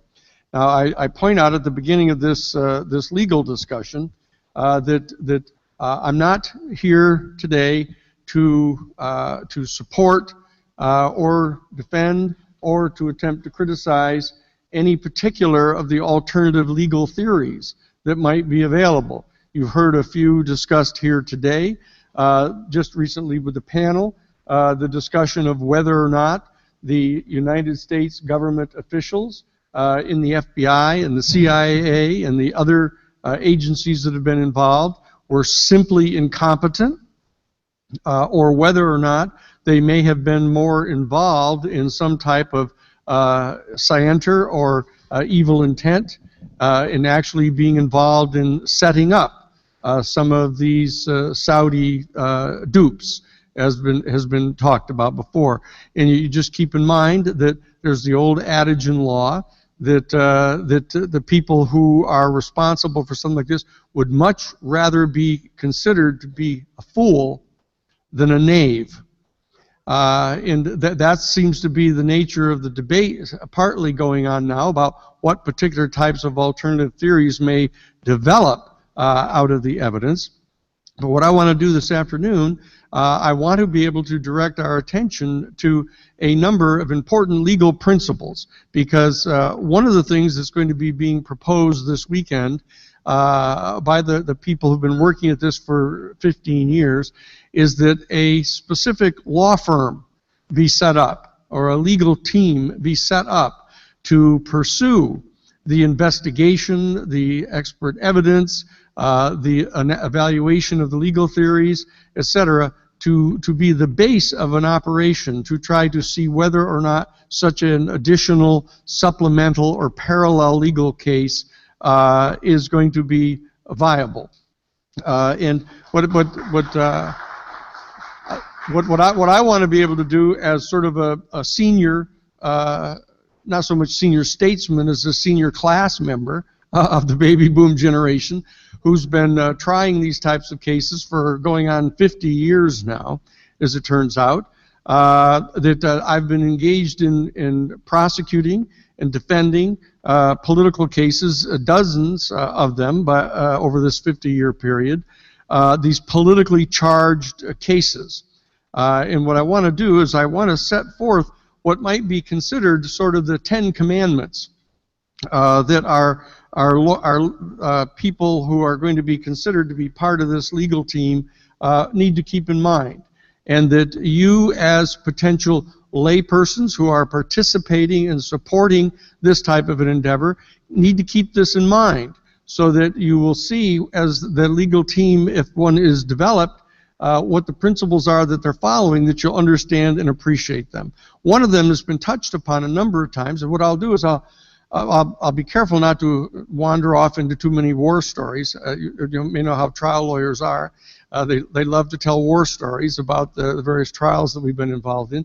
But I will share a few of them with you to dramatize some of the principles that we need to observe.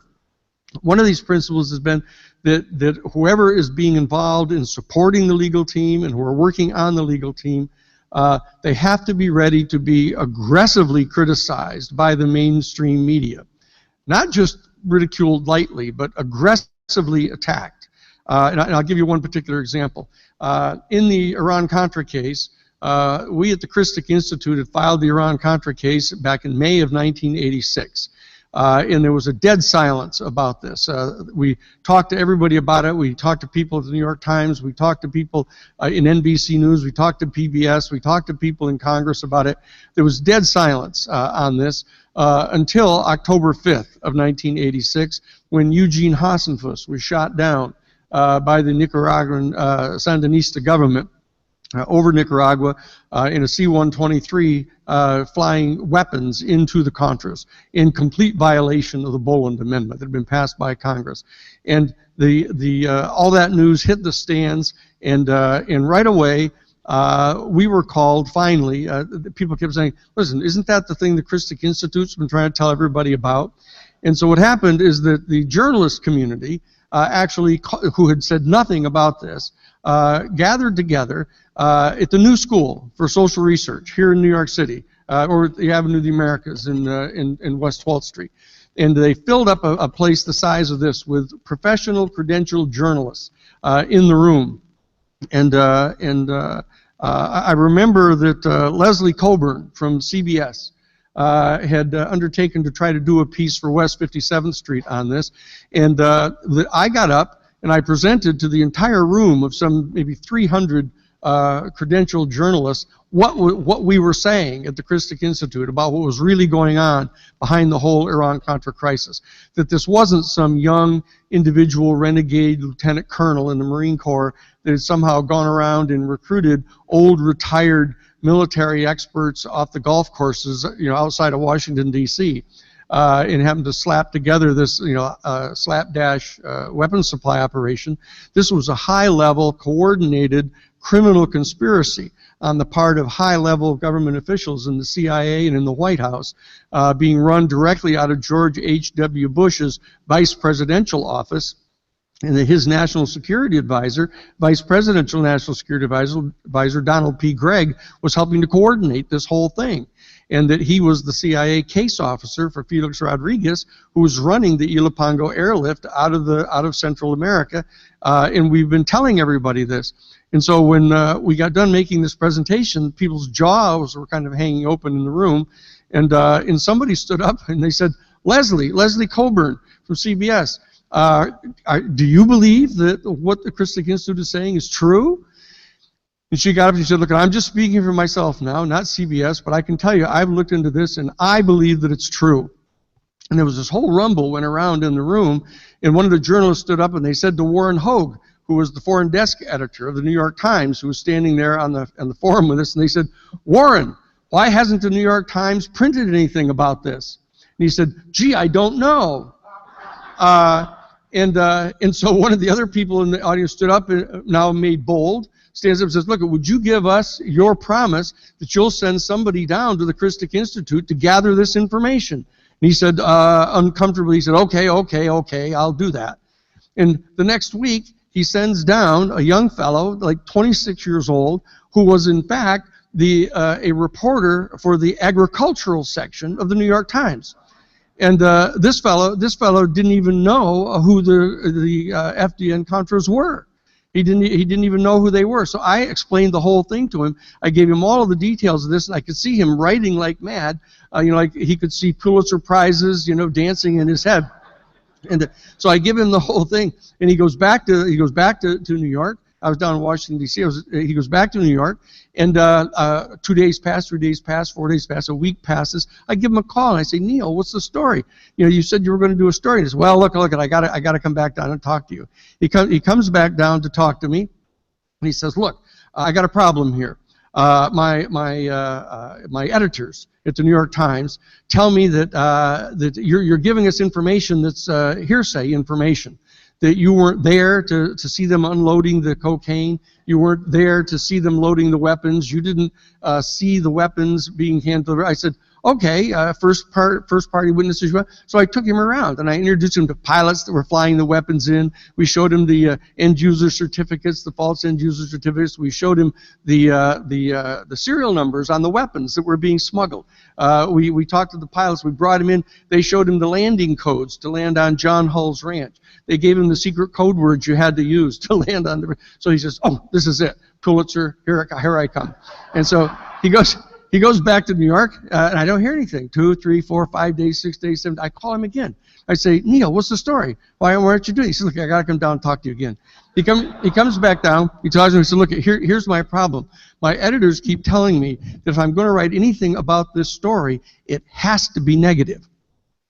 It has to be negative about your investigation. It's got to be negative about what your assertions are that are being made here, or else I can't write anything. And so, I was kind of dumbfounded by that whole thing. So I said, look, let me tell you an additional story and see if this will get you there. And I told him that after we'd done our preliminary investigation and prepared all the Iran-Contra case, and prior to our filing the RICO complaint, I had taken all the information over to see Scott Armstrong. Scott Armstrong was the head of the National Security Archives in Washington, D.C. He had been one of the chief investigators for Peter Rodino on the House Judiciary Committee investigating the Watergate burglary. That's how I knew him, because I was at F. Lee Bailey's office. We represented James McCord, the wiretap specialist in the break-in, and he's the guy that blew the whistle on Richard Nixon, wrote the letter to Judge Sirica blowing the whistle on the plumbers and all that. So I knew Scott. So I go and I sit down with him and I give him all this information. And Scott says, this can't be true. This can't be true what you're saying. If this were true, I'd know it, he said. I said, well, actually, it is true, and you apparently don't know it. And so I think you should spend a few days checking up your sources and see what you think. He calls me back 3 days later, and he says, Danny, come on, you got to come over. So I went over to the National Security Archives. It was just 2 blocks from our office at the Jesuit National Headquarters.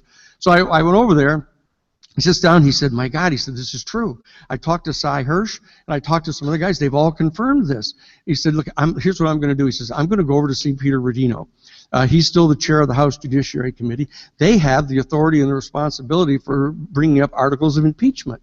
And this stuff here that you're saying, these are impeachable offenses, not only against Ronald Reagan, George H.W. Bush, Donald Craig, Bill Casey, the head of the CIA, Ed Meese, his national, and his other people. He said, this is tremendous. I'm going to go over and talk to him right away. I'll call you back in a couple of days. What I'm going to get him to do, I'm going to get him to set up a special select committee inside the House of Representatives and the Judiciary Committee, and he'll have me chair that. He loves me, he said, because I was actually the one that got Alexander Butterworth to tell about the secret taping system inside Nixon's office. He said, so that's what really broke the whole Watergate case in the impeachment of Nixon and everything else. So he'll make me the chairman, make me the chief of staff for that committee. So I said, great. So I leave, and 2 days pass, 3 days pass, 4 days pass, 5 days pass. I don't hear a word. So I call up over there, and I get a hold of Tom Blanton, his assistant. I say, Tommy, what's the matter here? I haven't heard from him. He says, Danny, you got to come on over. So I go back over. I go back over and I sit down with Blanton. Blanton's got his head hanging down. He said, Dan, he said, I feel like shit, he says. He says, Scott went over and talked to Peter Rodino. He brought a copy of your complaint, and he gave it to him. Rodino sat there and looked through the whole thing, and Rodino said, he turned to Scott and he said, Scott, this is terrible. This is outrageous. He said, well, if what's being said here in this complaint is true, why then, I've been telling my constituents for years that if they didn't like the way that American foreign policy was going, they ought to write a letter to their congressman. And if the congressman doesn't do anything, you ought to elect somebody else. Put another congressman in there. But if what's being said in this complaint is true, why then we haven't even been in charge. I'm not going to allow the United States Congress to investigate anything like that, is what he said to him. Okay? So I tell this story to Neil, this agricultural reporter from the New York Times, and he goes back, and the New York Times writes its first story about the Christie Institute lawsuit saying, Dan Sheehan is running around Washington, D.C. irresponsibly telling third-hand stories about aging congressmen. And that's all it said. It didn't say who was the aging congressman, what was he told, what was his response. The chairman of the Judiciary Committee, they're basically representing the chairman of the Judiciary Committee as an incompetence mentis, who you shouldn't even say anything to the newspaper about. So that this is the kind of thing that you can expect if you really start moving on this type of a politically charged case. And you're also going to be attacked not only from the right, which is totally to be expected, because they've drunk the Kool-Aid by the gallon that has been fed to them by the 9/11 Commission, but you're also going to be attacked by the sort of harder core left, because they're going to try to want you to file the lawsuit against the Central Intelligence Agency. And you ought to be filing the lawsuit against W. Bush. He's still alive. So is Cheney. Cheney's got a whole new heart. We may have him around for years. So we want you to sue him. And we want you to sue the CIA as an organization. They don't have any kind of understanding, many of the people, about what the legal restrictions are on what you can actually do through the legal system and through the court system. Primarily because the court system has not been set up to do cases like this. The court system is set up by the financiers who set up the original federal government, Alexander Hamilton and other financial geniuses that wanted to have a centralized economic system and weights and measures and stuff for the colonies.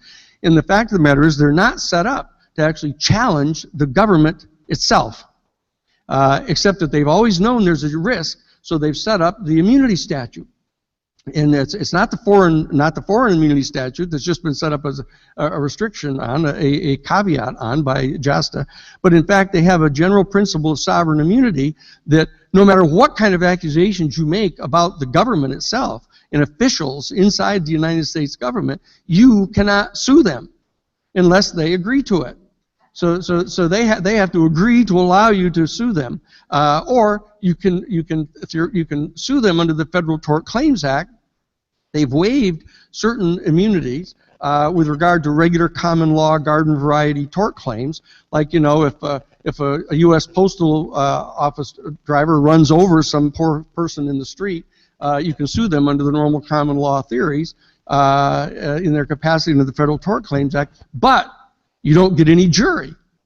You can't have a jury. You got to try the case to a federal judge who has been appointed by the president of the executive branch. You not only don't get any jury, you don't get any punitive damages. All you can get is your actual hospital bills or out-of-pocket costs. There are all kinds of restrictions they've placed on even the Tort Claims Act. So the bottom line is that you need to understand you're going to be getting aggressive criticism from the extreme left. We're going to be criticizing you for not suing the CIA and charging them with being running lapdogs of the capitalist class. And so you have to be prepared for that.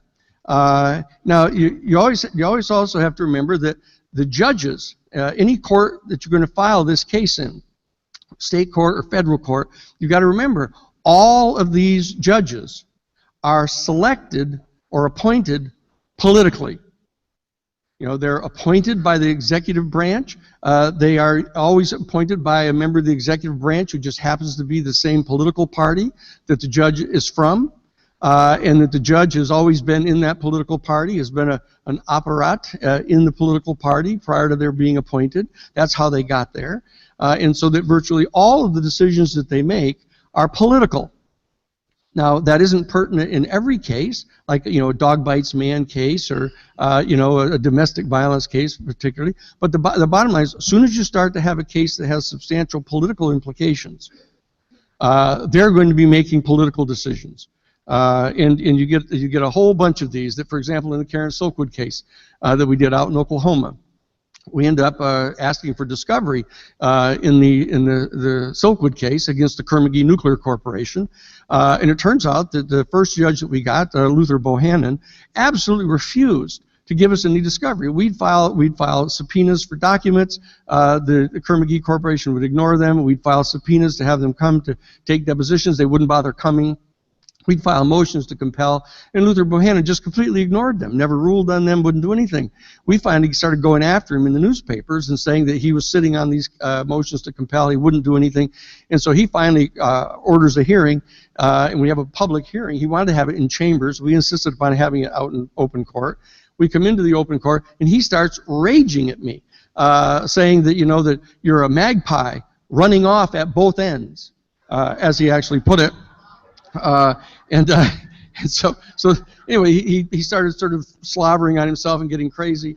And so that what we did is we filed a motion to have him recused, and he got recused by the 10th Circuit Court of Appeals. We got a second judge, Luther Eubanks, came in. Luther Eubanks was totally incompetent. I think I can say this now, only because everybody knows it. You know, that we were taking a deposition of Jackie Saruji, who was a woman who was writing a book about Karen Silkwood. She came to the Congress and tried to get them to stop having any investigation about what happened to Karen Silkwood when she was killed on the highway on the way to meet with David Burnham from the New York Times to deliver a whole set of internal documents from the Kerr-McGee Corporation that showed that they were missing over 40 pounds of 98% pure bomb-grade plutonium from the facility. And she thought that it just meant that they were messy. As it turns out, what she had stumbled upon, the MUF documents, the missing and unaccounted for records, is that the 40 pounds of bomb-grade plutonium was actually being smuggled to Israel by the American Central Intelligence Agency and the high-level officials of the Kerr-McGee Nuclear Corporation, because the Kerr-McGee, the Kerr of that was Robert S. Kerr, who was the chairman of the Senate the Military Appropriations Committee. And so the entire operation was a covert operation to smuggle the plutonium to Israel, and they had to share that plutonium. Israel had to share the plutonium with Iran under the Shah, and then they had to share it with the Afrikaner government down in South Africa, and that we had exposed this. And the minute that we exposed this, By this time, we were working on our third judge. We had a third federal judge brought in by the 10th Circuit Court of Appeals, and so we filed that information with him. In the minute that we filed that information with him, he called a special meeting saying that, look, the CIA has contacted me, and they're sending people out to see me on Monday morning. I wasn't supposed to tell you about this. They wanted an in-camera secret hearing with me to file a motion to dismiss the case, but I thought I had to tell you about it, so I want you here Monday morning. So I come into the court Monday morning, and there's Judge Tice, Frank G. Tice. He's up on the bench. He says, "I'm glad to see you here this morning, Mr. Sheehan." He said, "I've told you I'm going to have this meeting with the CIA people, and I know you don't agree with this. I know you're going to object. I'll put it on the record." He says, "But I've decided I'm going to have the meeting. You can't come into the meeting." And just then, Glenn Whitaker, the attorney for the FBI and the Justice Department, comes walking through the door with these 3 suits from the CIA, and they come walking in, and the judge goes into chambers with them, right? And then Cy Hirsch, the investigative reporter from the New York Times, comes rushing in the door of the courtroom. This is the Oklahoma federal courtroom, the courthouse that was later bombed in Oklahoma. They were in the courthouse, and in he comes, and he says, "Dan, what's going on? What's going on? I just got a word from my CIA sources that they're out here on the Silkwood case. What's happening?" So I explained the whole thing to him, all about the plutonium being smuggled to Israel, all the details, all the evidence we had about it. He said, "Gee, they're never going to let you get at that." He says, that's like trying to find out who really killed Kennedy." I mean, this is the chief investigative reporter for the New York Times. And not only that, but he didn't print a word about it, about what was happening in the Silkwood case. And then Judge Tice comes out on the bench after 15 minutes. He gets up on the bench and he says, "Well, Mr. Sheehan, you can be," on the record he says this, he says, "Well, Mr. Sheehan, you can be certain that it's sinister," he says, "but it's also most definitely secret." He says, "This is just a glass mountain that you're not going to be allowed to climb in this case.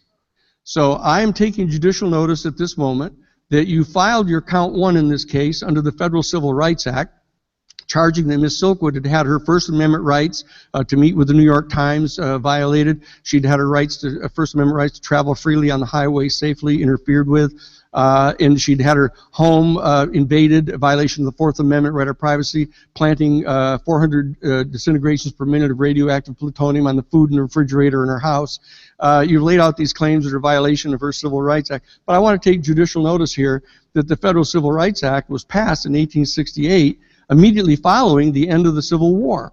And I'm taking judicial notice of the fact that the Civil War was fought solely for the purpose of freeing the black race from slavery. And therefore, the Federal Civil Rights Act applies only to black people. And since you've not alleged anywhere within the 4 corners of your complaint that Ms. Silkwood was a member of the Negro race, I'm going to be summarily dismissing this count from the complaint. Dismiss the entire count on her house being contaminated, her being run off. Oh, excuse me. The part about running off the highway, being killed, her body disappearing for 48 hours, nobody being able to know where her body was. They finally found it 48 hours later in the morgue at the Oklahoma City Hospital. A Jane Doe tag on her tail or on her toe, with all of her internal organs completely missing. Okay, and that was not justiciable. That was not justiciable.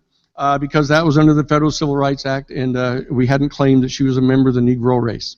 What I'm trying to say to you here is that to the attorneys that are going to be working on this case, you need to be prepared to understand that the judge in the case that you're going to be doing is not going to be your friend. That you're going to have another lawyer in the courtroom at all times who is there litigating against you.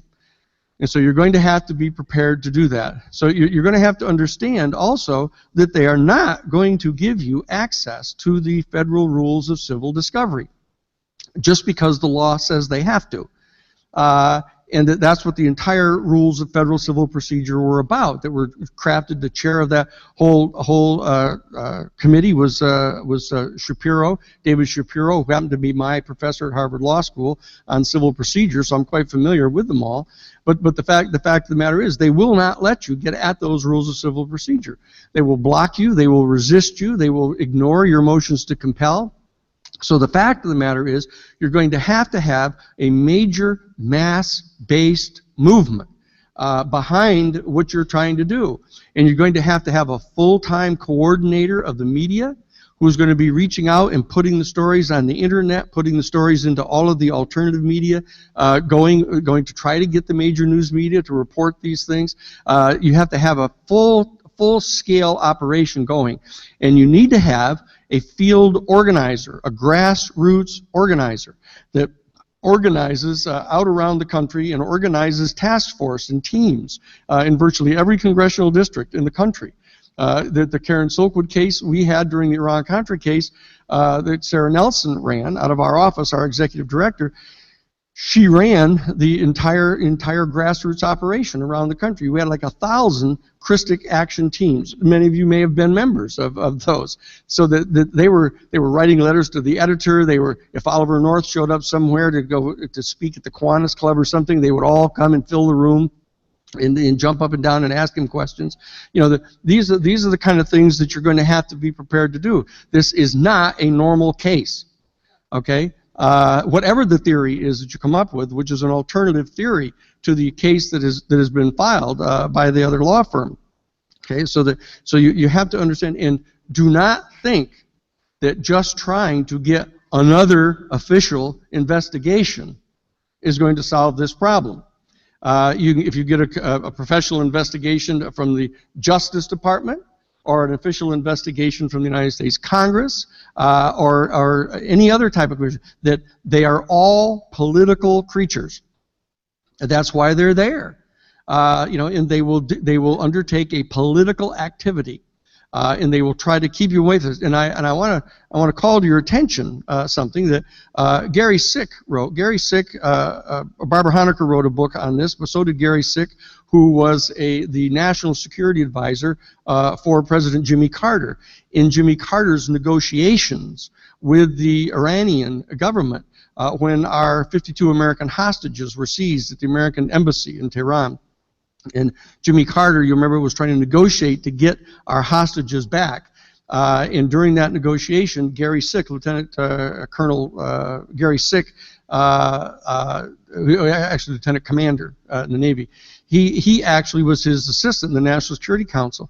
And it became perfectly evident that somebody inside the National Security Council was leaking the information about the state of these negotiations to Bill Casey, who was the campaign chairman for Reagan and Bush, competing against Jimmy Carter for the presidential nomination in 1980. And we developed all the evidence to show that Bill Casey, and some evidence indicating that even George H.W. Bush, that may have gone with him on one of these occasions, had traveled to Paris, had traveled also to Madrid, and had met with representatives of the Hezbollah to negotiate with them to keep the American hostages, to keep them in custody until after the election in 1980. So that Reagan and Bush could win by showing that Jimmy Carter was weak and vacillating and couldn't really even get our own hostages back. And Gary Sick wrote a book about this afterwards, in the aftermath of all this, called the October Surprise, because a special prosecutor had been appointed to investigate all of these wild allegations that this had actually taken place. And the special prosecutor came in with a whitewash report, and Gary Sick wrote a really interesting piece in the conclusion of his book called October Surprise, in which he said basically that those of us who have lived in Washington, D.C. for 20 years or more have become accustomed to the various political scandals. An individual congressman is caught with his hand in the till of his campaign funds for using them for private purposes, or another senator is found to be a persistent womanizer and caught swimming nude in the pool on the Capitol lawn, and all of their colleagues rush in to excoriate them. And the news media flock in and reprimand them in a great celebration of showing how the system works and how they've called this person to account. He said, these are petty offenses. And there's another whole category of political offense. he said, which he said that, he says, there's another category offense described by the French poet André Chenier as le crime puissant qui font trembler la loi. Their offenses so grave that they cause the very foundation of the law itself to tremble. And he said that, we know what to do with someone caught misappropriating funds, but when confronted with evidence of a systematic attempt to undermine the very democratic political system itself, we all recoil in a general failure of nerve. Okay? And he goes on to point out that that's what happened with regard to the October surprise. And he makes direct reference to the Iran-Contra case and how they completely backed off. All of the major political officials backed off from really pursuing what was going on in the Iran-Contra case. And in fact, you may remember that we finally got a special prosecutor appointed. Lawrence Walsh was handpicked, but only because Ed Meese ran out into the national media on October 25th of 1986 and said, "Oh, what do you know? Oh, gee, we found this young lieutenant colonel all by himself, ran off and ended up, selling tow missiles to the Hezbollah and taking part of the money and putting it into a bank account in the Caribbean to go to the Contras in apparent violation of the Boland Amendment." But fortunately, he's been fired now. But just to be sure, I'm going to write up a charter as the Attorney General, asking for a special prosecutor to be appointed to determine narrowly whether President Reagan ever in writing specifically authorized the sale of tow missiles to the Hezbollah and the transfer of a portion of the profits to the Contras in violation of the Boland Amendment. And he figured that he would stave off the entire rest of the investigation by so narrowly defining what the scope of the investigation was. And the special panel for appointing special prosecutors of the D.C. Circuit Court of Appeals, all the justices of which had been appointed by Ronald Reagan or George Bush, or George Bush Sr., that they'd all been appointed by them, they end up selecting as the special prosecutor the senior partner of Crowe Dunlevy, the law firm that we beat in the Karen Silkwood case. They choose the senior partner of the very law firm that we knocked over for a $10.5 million judgment, the largest civil judgment in the history of the United States up to that point in time, and brought him in as a special prosecutor. Now, I was glad because he's one of the few people on the planet that knew that we were completely right, you see, because he already had experienced that the hard way. And so he did know that when we say something, you better bring it to the bank and bring your checkbook with you. So that we were the very first people that they interviewed, and we began to give them all of this information. And lo and behold, we managed to convert the special prosecutor to actually doing a real job, at which point the entire constabulary in Washington, D.C. turned on him and began attacking him and charging him with flying on first class when he went back to Oklahoma on weekends during his tour as the special prosecutor, and et cetera. So that you have to understand that the Republican and Democratic Party are joined at the hip. Not just when you come to the shore. And it's in all foreign policy, which is what we're dealing with in this particular case.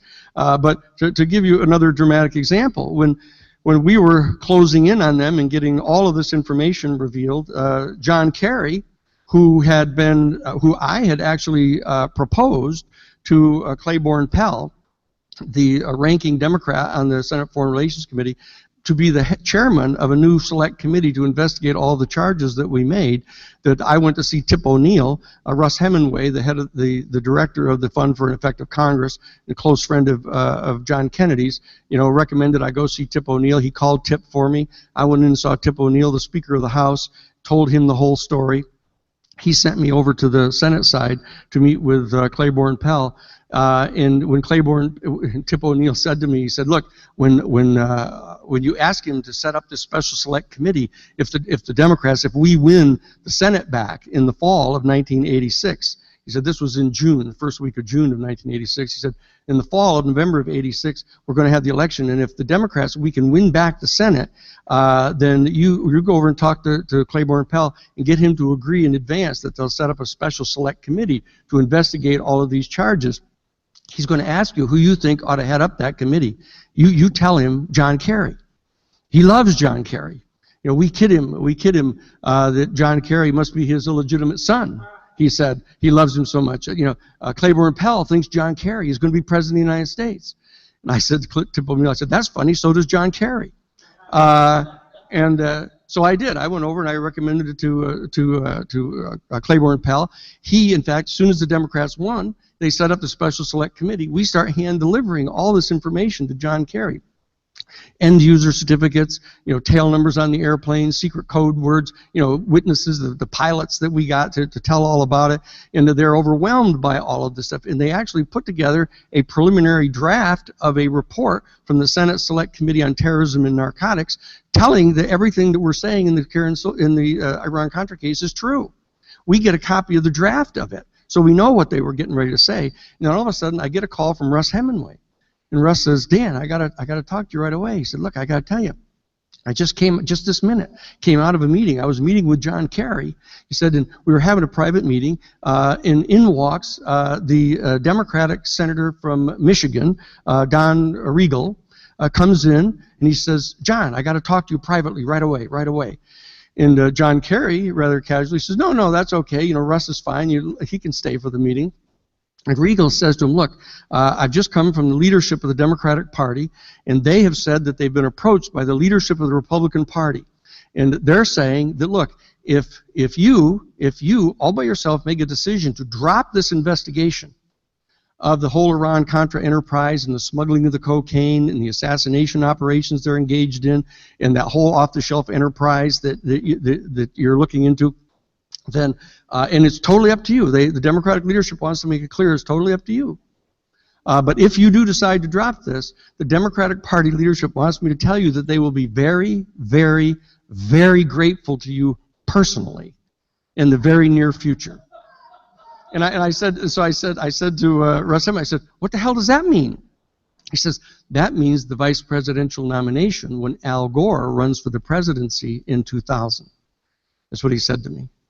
Now this is like in 1992, you know, right when Gore and Clinton are getting ready to run. So I mean, that's how far in advance these people on the inside know how things are being arranged. Okay, and by the only reason that John Kerry wasn't given the nomination in the year 2000 with Al Gore is because Al Gore was so royally pissed off at Clinton for having lied to him about the Lewinsky affair that he actually selected, instead of John Kerry, who he was directed by the Democratic Party leadership to make his vice president, he selected Joe Lieberman, because Lieberman was the only guy on the United States Senate who stood up on the floor and chastised Clinton for lying personally to his own best friends about this. And that's exactly why Al Gore picked him to be his vice president. And you remember that Al Gore did not allow Hillary Clinton or Bill Clinton to make one single solitary appearance on behalf of his campaign during the entire campaign in the year 2000. Okay? And so I've lived this for 50 years. We've been in Washington, D.C. for 20 years. We've been on the inside of these things for a long time. I'm telling you, this is one major hill that you're talking about climbing. But we have climbed a few in the past, all of us together. And the fact of the matter is that this may well be the biggest hill ever to climb because of the type of theories that are being implied by some of this evidence that is being developed are so extraordinary that they qualify as one of these types of crimes that shake the very foundations of the legal order itself. And that's exactly what you're dealing with here. So I just wanted to give a few principles and lessons to the women and men who are going to be the legal team that are planning to evaluate this, investigate this, and to all of you out there, not only the people who fill the audience here, but the people all around the country and around the world that are listening on the internet. You know, that you, if you're going to support this operation, this undertaking, you need to be prepared for this type of a confrontation. And you need to not wilt in the face of this. And so you need to be extremely careful about who you select as your plaintiffs. Listen to me what I'm saying. You need to be very careful about who you're selecting as your plaintiffs. There's a complex operation going on here on the part of the American institutions attempting to buy off the families of the 9/11 victims, setting up an entire fund to pay them off, to get them to waive any claims that they have against anyone. There's a whole effort underway to deal with just laying it off onto this group of Saudis, possibly even some individual financiers of the Saudis if they can't avoid that. But they don't want to hear what this group is planning to talk about. They don't want to talk about the implications of this. Whether or not they're perfectly willing to be considered to be fools in complete incompetence, you know, in lying bold-faced about not having had any advance warning of this, but they don't want to talk about the fact that the Able Danger, a military exercise, was going on at the same time, Vigilant Guardian. They don't want to talk about the fact that somebody could have taken an opportunity to launch this attack right at that exact same time. They don't want to talk about any of that stuff because all of the implications of that require very high-level, very sophisticated coordination. And they do not want that talked about. Okay? So I'm saying, so you got to understand, if you select an individual plaintiff, that the forces that you're dealing with potentially here will go to almost any lengths to buy them off, to offer them everything that they've ever wanted and more, to buy them off individually. So you need to be very careful. You have to have people who are dedicated down to the very soles of their feet to get at the truth of what's happened here.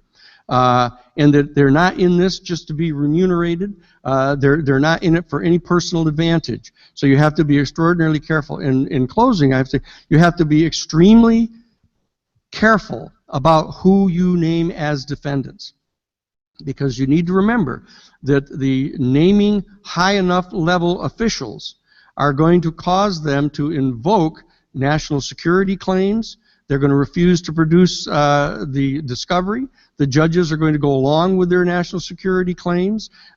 You have to be extremely careful. So you need to have, as consultants to your legal team, people who are experts at the particular trial court that you select, the Court of Appeals that has jurisdiction over that and who the personnel are on that particular Court of Appeals, and have experience in litigating appeals in front of that court. And you need to always keep in mind that this case that you're talking about is going to end up in front of the United States Supreme Court. You need to understand that. So you need to keep your eye on who those personnel are. You know, and no matter how much the media wants to keep on claiming that there's this conservative side and liberal side of the court, we know that that's not true. All there is a completely reactionary part of the court and a conservative part of the court. Okay? And it's not likely that Hillary Clinton is going to be appointing any major liberals, certainly no progressives. You know, so that you're going to have to craft this very carefully, and the mix is going to be a little bit different because Justice Kennedy may no longer be the swing vote to craft your case to pitch it to Kennedy and looking at his past decisions, etc. So you're going to have to do this very carefully. This is going to be extremely high level litigation, and you can bet that you're not going to have any big law firms lining up to help you. Okay, you're not going to get the Cahill-Gordon litigation firm coming on board. You're not going to get any of the big law firms coming to help you. They will all cite conflicts that they have. We represented somebody from one of the potential defendants, back 100 years ago. So the bottom line is this is going to be a major challenge. You have to gird yourself for this. You need to stay in direct communications with people who have knowledge about these types of cases, at least on a consulting basis. And what I'm saying is that the key is having the kind of support from the people that's absolutely indispensable in a case like this. So you have to develop the grassroots organizing, you have to develop your media campaigns, and ultimately you're going to have to, prior to the filing of your complaint, you're going to have to determine what the exact theory of your case is. You can't really go into a case like this saying, well, maybe they were dupes, maybe they were incompetent, maybe this, maybe that. You may be able to do that, and, if a Boeing 757 were to land only on top of your private house, you as a plaintiff's lawyer, you can sue the airplane company, you can sue the people that are manufacturers, you can sue the Pilots Association, you can sue, the weatherman. You can sue anybody you want, and then you can sort of peel them away as the discovery unveils information. That isn't going to happen in this case. You're going to get one shot at this. You're going to get one shot at laying in what the theory of the case is and who it is that did what to whom, and who was involved in the support network. And you're going to have to put that in front of them, because the judges are going to apply, just like the Seventh Circuit Court of Appeals did, a heightened level of scrutiny over the factual information that you bring in at the initial front end of this litigation, okay? And they're going to try to dismiss it under Rule 12b-6. They're going to say, well, even if you could prove what you say, there's a legal problem that you can't really get at this. Or they're going to say that it's ineffective in convincing us, the judge, that is, convincing us that you can, in fact, get the kind of court-admissible evidence that you're going to need to prove every essential element of the claim, even if we give you access to civil discovery. You're going to have that to confront. You're going to have to gather this information. You're going to have to put it all together. You're going to have to cross every T. You're going to have to dot every I. You're going to have a huge mass support around the country. And you're working at that. That process is underway now. As the panel has said, there have been advances that have been made, even just recently as yesterday, that show that there's an advance being made in the progress on this. But the bottom line, in the last item I'll leave you with is, do not drink your own Kool-Aid. Okay? Do not drink your own Kool-Aid. Don't come up with some great theory that necessarily that Dick Cheney sat in the bunker and coordinated all this from a single-eye computer, and just because that happens to fit your own ideological predisposition. The bottom line is, you're going to have to work at this thing from the bottom up, gather your information, discern the patterns, identify your defendants, identify your causes of action, then go after this in a big way. And once you start, you better not stop. You better not stop, you better not delay. You're going to have to go all the way on this thing. So that's just my advice from 50 years in front of the courts in this country. So that's my advice, and I'm giving it to you for free. Okay?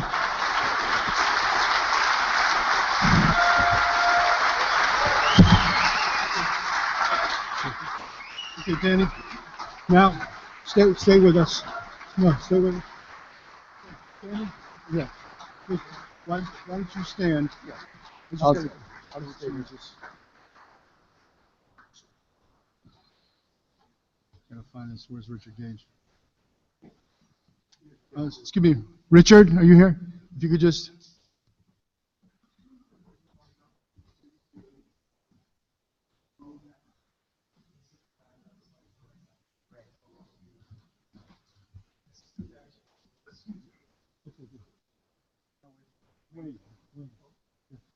Okay.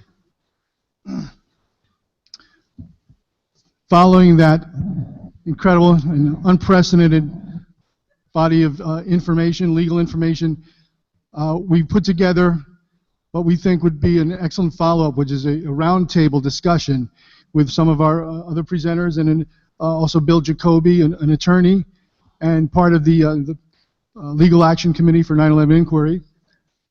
So with this portion, I thought we would have something very stimulating happening between these gentlemen and Danny Sheehan in following all of that information that we just heard and earlier today to start the day. And can we start with Wayne Madsen? Would you like to you have some questions for Danny?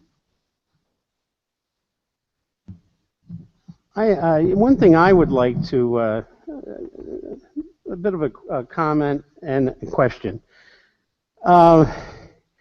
You've been involved in many of these landmark cases.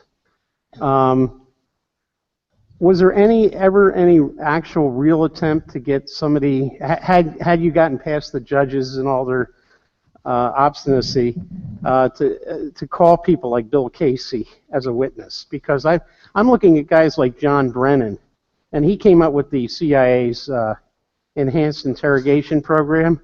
Mm-hmm. But my line of thinking, I'd like to subject him to the same type of enhanced interrogation that he put others under, and I would actually, I would really welcome participating in that myself, in his case. Well, actually, if you try to subpoena anybody who is presently in the government, they have this entire set of procedures that go on before they'll authorize them to testify. And in that particular kind of case, they ultimately will resolve that they're not going to testify. They're going to argue that this is national security information. It's if you were after Brennan, for example, he's the head of the Central Intelligence Agency, that he has immunity, and therefore he can't be held in contempt even if he doesn't answer the questions. So that there's no effective way to compel him to answer. That what you have to do is you have to focus on people that are no longer in the government. As you notice, in the Iran-Contra case, everybody that we named as a sued defendant was a previous employee. The head of the covert operations division, the head of Latin American division, they're all retired. We went after them, and because they were trying to take advantage of the fact that they were no longer in government as their cover for what it is that they were doing, that this wasn't the administration. So we basically had a kind of an ideal situation in that case here. In this case, one of the biggest things that we're going to have the challenge with is this, is that you remember when the Obama administration came into office, they said right at the beginning, look, let's not go looking backwards. We're not here to go looking backwards and pointing fingers and blaming anyone. I mean, it's like saying, why should we, under the criminal law, prosecute somebody for crimes they've already committed? Why don't we spend our time trying to stop other people from committing crimes, like opposing the government, organizing, educating people? There's the National Defense Authorization Act, Section 1021. People who have given some vague kind of support of some organization that may have given some vague support. That's the regime that we're in right now. And the reality is that when the Democratic Party constabulary have joined forces with the Republican Party constabulary to block off an entire area, you got to remember the judges that you're going to be going to, asking them to issue those subpoenas are products of that same appointment system, so that you're not going to be able to get at any of those people that are in government right now. So the key is going to be to focus on those that are no longer in the government, but were operative and were around at the time of the events. Fortunately, you have 15 years now that have passed, so a lot of those people will now be much more vulnerable to subpoenas like that. So I can save the water until after Brennan leaves as CIA director for the waterboarding.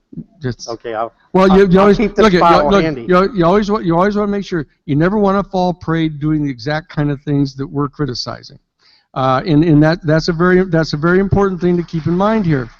That people have often suggested that in doing the kind of cases we were doing, if we would just step across a certain line, that we've got. I had investigators that were perfectly capable of black bag operations, I can assure you, but we would never allow them to do that. We said, look at that. If we are ever going to get in charge here, our generation has to demonstrate that we can do what it is that they say they can't do without violating the Constitution. We've got to obey this Constitution, and I think we can. I think we can.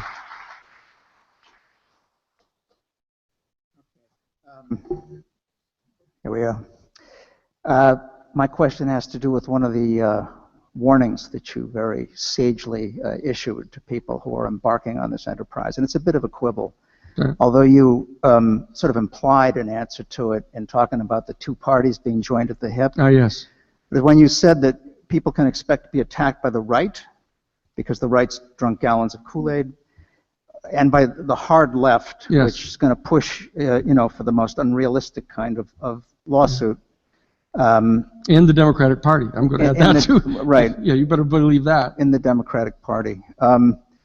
I don't know where all those hard leftists in the Democratic Party are now. No, not in the Democratic Party, but in the Democratic Party anywhere. as well. Right. Well, it seems to me that we have just as much to fear from the liberal media and its attacks as we do from the right. I mean, looking at Lawrence Walsh, for example, I was curious to review the response to his, investigation recently, and read Firewall, his memoir, which is a very good book, and looked at the New York Times and the Washington Post, and they were all just kicking the shit out of him. That's right. This is the liberal media. That's and right. what's happened lately, which is very interesting, kind of an unexpected development with the rise of Donald Trump, who has a tendency to say forbidden things, to bring up important issues, and to talk about them just psychotically enough to discredit any, further discussion along the same lines, if you know what I mean. So, I mean, he will bring up the possibility that Cruz's father was actually involved with those Cubans who, which he was. Kennedy, That was he in the photo. That was he in the photo, and I have to point he. to our esteemed colleague Wayne Madsen, Yeah. whose article made this abundantly clear, but Trump only mentioned the National Enquirer coverage, so it was very easily dismissed. Oh, yeah. He talks about vaccines, but in a way that's extremely loose and irresponsible. So, Rachel Maddow. Right, Rachel Maddow, not one night ago, did it. well, Yeah. precisely. Now those who are most vocal in attacking conspiracy theorists are, Rachel Maddow. Yes. Are Astonishing, actually. HuffPost, the Daily Beast, Vice. This is the liberal media. And in fact, sometimes, weirdly enough, on Fox News, you'll get somebody who's actually coming closer to the truth. It was Geraldo Rivera, who was actually talking about the Kennedy assassination, There's Paul Craig Roberts, who's very conservative, writes fabulous stuff. In fact, just today has a second excellent piece on 9/11 and how the official story is unraveling. So, I mean, I know you don't disagree with this. I just wanted to say that the problem now is that the liberal media is not only prone to the most indefensible, reprehensible attacks on conspiracy theory, but they're also engaging in a kind of neo-McCarthyism and a kind of Orwellian invention of lies, the likes of which I've actually never seen in my decades of work as a media critic. That if I have to read one more time about Putin's invasion of Ukraine and seizure of Crimea, I think that my whole body's going to burst into flame. What are they talking about? What invasion of Ukraine? When did he invade Ukraine? We're the ones who subverted that government. The evidence is all over the place. So anyway, I'm ranting. It's been a long day. No. Anyway, I just wanted to put that out there. I can respond. Go ahead, Les. And Oh, you don't want me to respond to that? But give me 1 second. Give me just a few seconds. Yeah. Look, they're like in all crises. And I was just talking about this yesterday. In all crises, remember the Chinese symbol for crises is the symbol for disaster and opportunity. Okay. That one of the this looks like a potential unparalleled disaster. This candidacy of Trump. The fact of the matter is, it's sort of loosened the struts by the full 5.5 inches below the constabulary, in that they're kind of at sea right now. The Republican Party is kind of starting to spend a lot of time criticizing him and then backing off and then getting him to say things like a Republican. Then he goes back to saying the things he's going to say. So that right now that there's a certain amount of instability in the traditional alliance that makes up the liberals and moderates and conservatives and reactionaries that make up the two parties. And so that I believe that this really presents a great opportunity for the progressive community to come in and demonstrate that we are, in fact, the true protectors of the ideals of the American vision of the Constitution. The ones with Jefferson and Madison, and that whole school of thought from John Witherspoon that taught them all at Princeton University. That we can do that. We can do that and establish that, because I think the other people are at sea a bit right now. So that I think that if people move carefully on this 9/11 issue, and professionally and responsibly, I think that this has the opportunity to cause a major potential realignment within the political constituencies in the United States. I just want to add, I do believe so. I think you're right. Just the last thing I'll say, and it's going to be very quick, but I want to say on the upside here that as a professor, I teach at NYU, and I've found over the last several years that my students are amazingly unintimidated by the conspiracy theory meme. It does not freak them out. They don't feel compelled to apologize for suspecting the elites of conspiring against our rights and property and our freedom. This is because of the internet, okay? This is because of the internet. The internet makes it, easy as pie to get the other side of the story. It has had a profound effect. It may have destroyed aspects of life that we all cherish, because nobody talks to anybody anymore. But the fact is that when it comes to this official meme, it's losing its power, which is a great thing for us. Yeah. And here's an audience question. The numerous instances of withholding evidence and even destroying evidence in any case would be illegal, and especially in a case of the magnitude of an event like 9/11. Why doesn't basic criminal procedure apply? Well, it isn't that basic criminal procedure doesn't apply. The problem with the basic criminal procedure is that it has to be undertaken by the government officials themselves. That they've been vested with the sole authority to use violence on behalf of their positions. They're armed and dangerous. And the fact is that they will use the force to protect their own interests. And they do it through the criminal law. And so they will exercise their prosecutorial discretion in the negative every single time you try to invite them in to participate in this. So that there are a few statutes we've been able to get past. The RICO statute, the Racketeer Influence and Corrupt Organization statute, which we used in the Iran-Contra case, in fact. And G. Robert Blakey, who was the author of this particular statute when he was the chief counsel for the Senate Judiciary Committee, filed an amicus in our Iran-Contra case saying it was the most professionally and effectively pleaded RICO case that he's ever seen.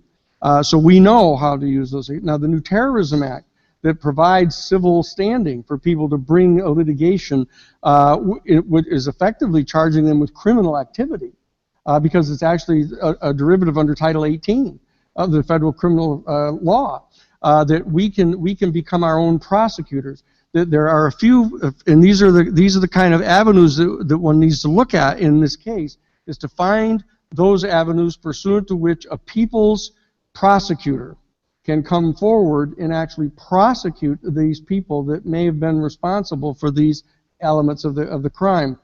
That's what we have to look at. But do not bet on investing any hope in them coming forward. When I went down to the U.S. Attorney's Office in Florida to lay on them all the information about the massive drug smuggling and weapons smuggling going on, Leon Kellner, who was the United States Attorney, appointed by Ronald Reagan, said to me, "Oh well, I wouldn't be able to do this on hearsay. I'd have to have direct eyewitness testimony." I said, "Well, actually, I have several eyewitnesses who can." He says, "Well, then I would have to prosecute them, of course. I would have to prosecute them to the fullest extent of the law if they showed up here." And I said, "But look, what about giving them some immunity to get their testimony?" "Well, I'm not sure I'd do that." He goes through this routine. So I get up and start to walk out of his office, and just as a second thought, I stop at his secretary's office, and I had just come out of meeting with him. She had no idea what I was meeting with him or who I was, right? So I came out of the meeting, and I said, "Oh, that was a good meeting with Mr. Kellner." I said, "When was the last time he talked to Attorney General Meese anyhow?" She said, "Oh, this morning, about 15 minutes before you came in." And so there's the prosecutorial staff is not going to do this. We have to do this. But it is criminal. Make no mistake about it. If, in fact, the alternative theories of the case that you're contemplating are verified, this is a criminal prosecution. And be aware, you're going to have to prove it beyond the shadow of any reasonable doubt. in order to succeed in getting them civilly convicted.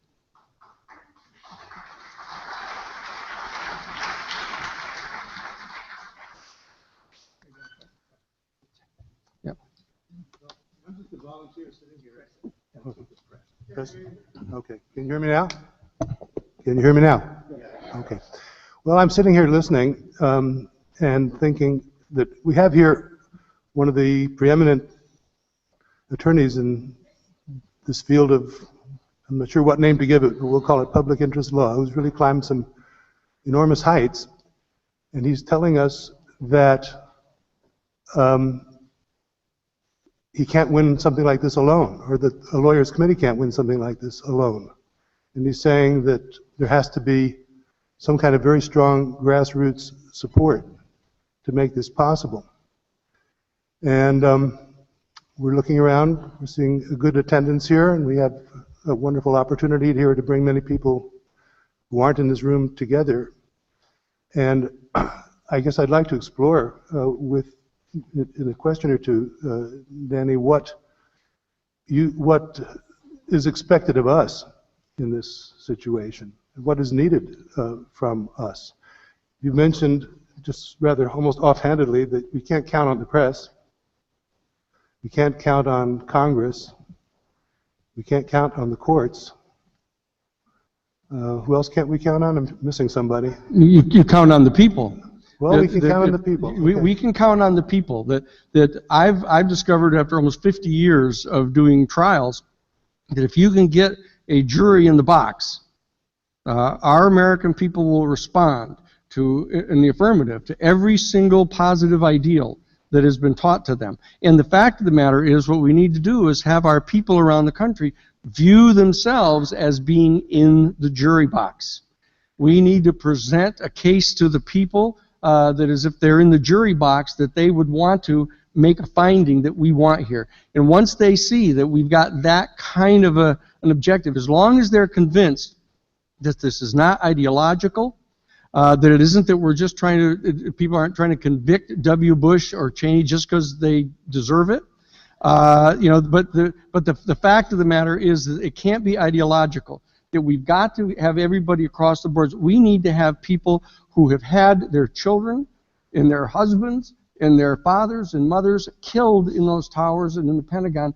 We've got to get them to come rising up and say, this appears to be an outrage, that we have been lied to. I can tell you that my favorite point in any case I've ever done is right after the other side has put on their most effective witness. Okay? Because you know that the jury is going to resent the shit out of that. They're going to say, this was a bald-faced attempt to intimidate us, to manipulate us, and to deceive us. And once they find out that they've been deceived like that, they will turn on those people.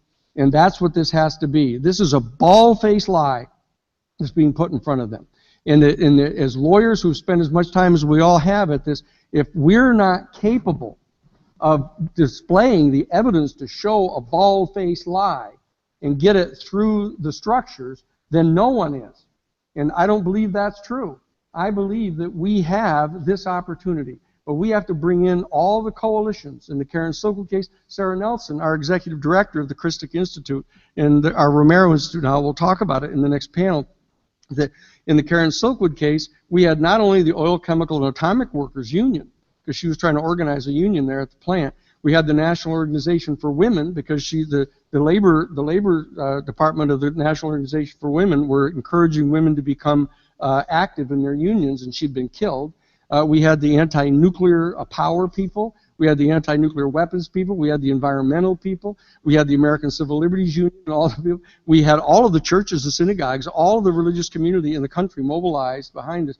We had like 7 full-scale existent constituencies mobilized on this. And the fact of the matter is, as the American people become step-by-step convinced that what is being said here is true, you're going to start finding those types of constituencies coming on board.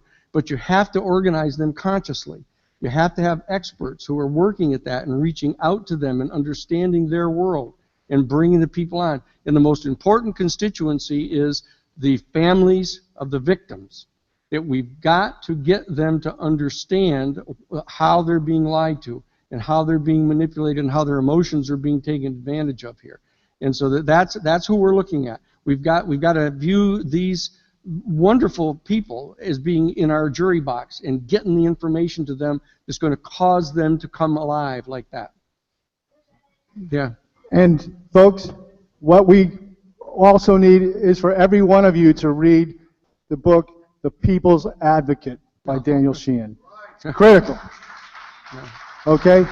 We'll run out tomorrow. Go order it. Run home tonight and order the book. Okay? And what do you think? How about then, yes, Daniel Sheehan will be here tomorrow, and many more, Jacoby, and many more attorneys. So we are ready to wrap up this section of with a keynote address and roundtable discussion. We have one more very important panel that is really the culmination of so much of what has been shared here today, which is the action component. And so we're just going to bring our next panel up and transition here.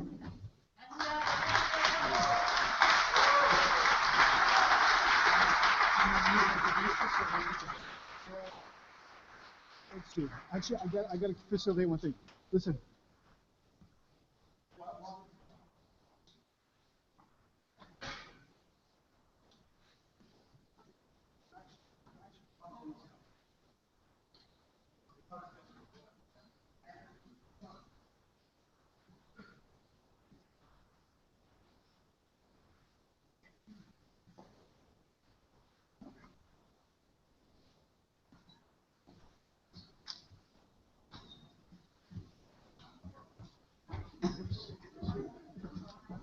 Folks, while our next panel is getting set up, we have a gentleman here from Washington, D.C. who's done something pretty extraordinary in terms of helping get the word out. This is a poster of a full-page ad. This is the Washington Times. Let me see. Okay. Well, you don't need that. This is a full-page ad from the... Come. Yeah, thank you. Hi, my name is Carl Golovin. Website jfkvigil.com. I'm a retired special agent of the U.S. Customs Service. On 9/11, I was with Internal Affairs in Springfield, Virginia. I volunteered to be assigned to New York and was sent there in November of that year. Half of the 3 weeks I spent there in New York were at Fresh Kills Landfill working on sifting machinery, where we were brought rubble of World Trade Center 7. We were briefed, told that CIA, Secret Service, didn't want their computer components left in the landfill. So in retrospect, having not known at that time the dimensions of the building, the nature of collapse, in retrospect, it's very easy to imagine that our purpose for which we were actually used was to remove any potential evidence of electronic controlled demolition from the rubble of number 7. So interesting in retrospect, there would be documentary evidence of the assignment of our internal affairs personnel to that function. But my point to be here right now is, as a 48 pages advocate, the 48 pages of Beyond the Disinformation by Architects and Engineers for 9/11 Truth, I acquired purchased 600 copies and delivered, well, 535 thus far to members of Congress. And then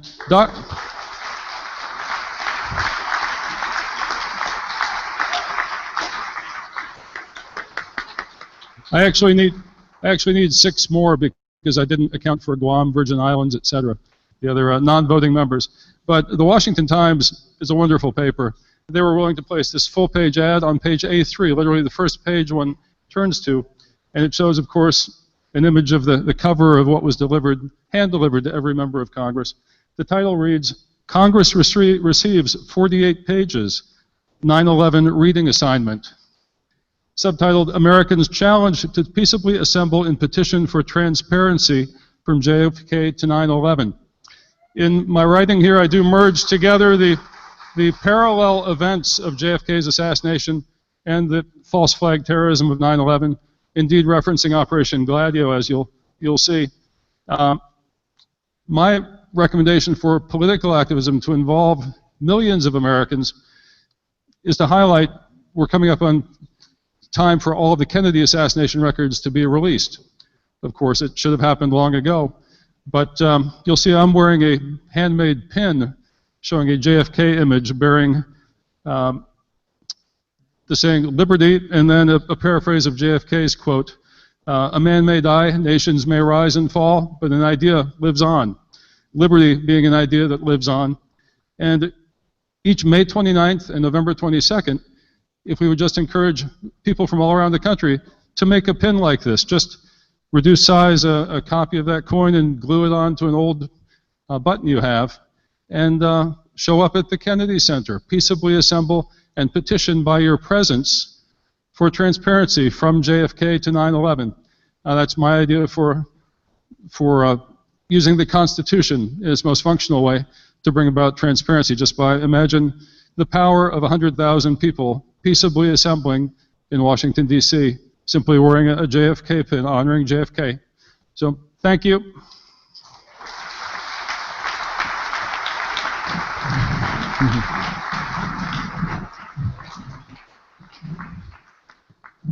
There's many creative forms of activism. Look, I just want to take a few minutes to make some very important acknowledgments before the next panel, which will lead into the closing. This would not have come together without an incredible dedication and work of several different groups. And I just want to acknowledge all our film crew who's here. You can see they're doing a beautiful job with graphics and films. Absolutely. Our producer in the back, Enrique, Daryl, John, Libby, all these people, phenomenal. We want to thank our audio and lighting people, Kevin in the back. Thank you, Kevin. Great job. We want to also thank all our admissions people who so efficiently brought you in this morning, and all the staff and volunteers. Phenomenal. You could not do without. Thank you so much. And with that, I want to bring up a driving force in the entire effort for 9/11 Truth and Justice, who was a I don't want to say conspirator, but definitely a very, very important comrade in putting together this event. And you all know him, and he is going to make an incredible announcement and about a major development over the last year and a half to 2 years, which is also an indication of this new level of 9/11 activism. Richard Gage.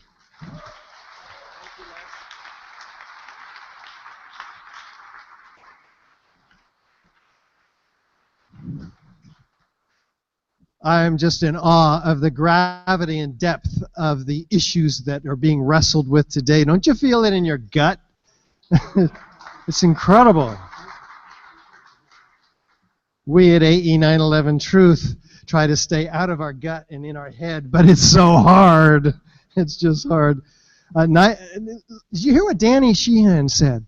9/11 is one of those types of massive crimes that shapes the legal field itself. You get the power of what we're doing here today and in the 9/11 Truth Movement over the last 15 years. It's been building to this moment and this coming year, and hopefully it won't be another 15 years. But we're going to try to change that. That's what we're up to today. And I want to thank Mr. Sheehan for lending your half-century of legal public advocacy to bear on these incredibly important issues that we face in our country with respect to 9/11.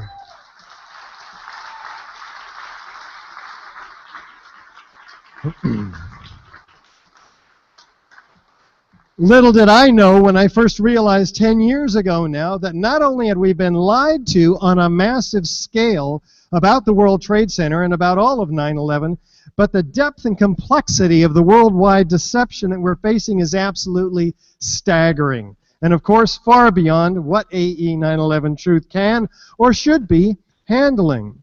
as I began to wake up to the deep state implications that the destruction of these 3 World Trade Center skyscrapers led me to the precipice of, I knew that I was in way over my head. I knew that we, AE 9/11 Truth, and the truth movement as a whole would need a whole lot of help. Help did come to us at AE in waves over the years through the development of a financially sustaining supporter base, which provided us a small staff. It also came in the form of many, many volunteers over the years. Throughout our 10-year history, we sought to encourage the development of local action groups that could take the WTC forensic evidence directly to their local communities, elected reps, the media, and academic institutions. Hundreds of people have been involved over the years doing some really great outreach work. While they focus primarily on the solid tools with the scientific forensic evidence that we at AE 9/11 Truth assembled in our brochures and DVDs and newspapers, we, however, quickly realized that managing local grassroots action groups was fraught with challenges that we were unprepared and even unqualified for. We needed to excel at the dissemination of our AE 9/11 Truth-centric message in ways that we could efficiently control and be successful at. That, in and of itself, was taxing enough for us to manage. Bill Jacoby, originally our action group team leader at AE 9/11 Truth, led the effort seeking to recruit state, regional, district, and local leaders who in turn would develop local action groups, hundreds of them. Very soon, however, the divergent needs of these local groups also became quite challenging for us. As well, our limited focus became overly restrictive for them. We had to do something different. But what? Well, the short story is a separate organization needed to be birthed. And so the 9/11 Truth Action Project was born.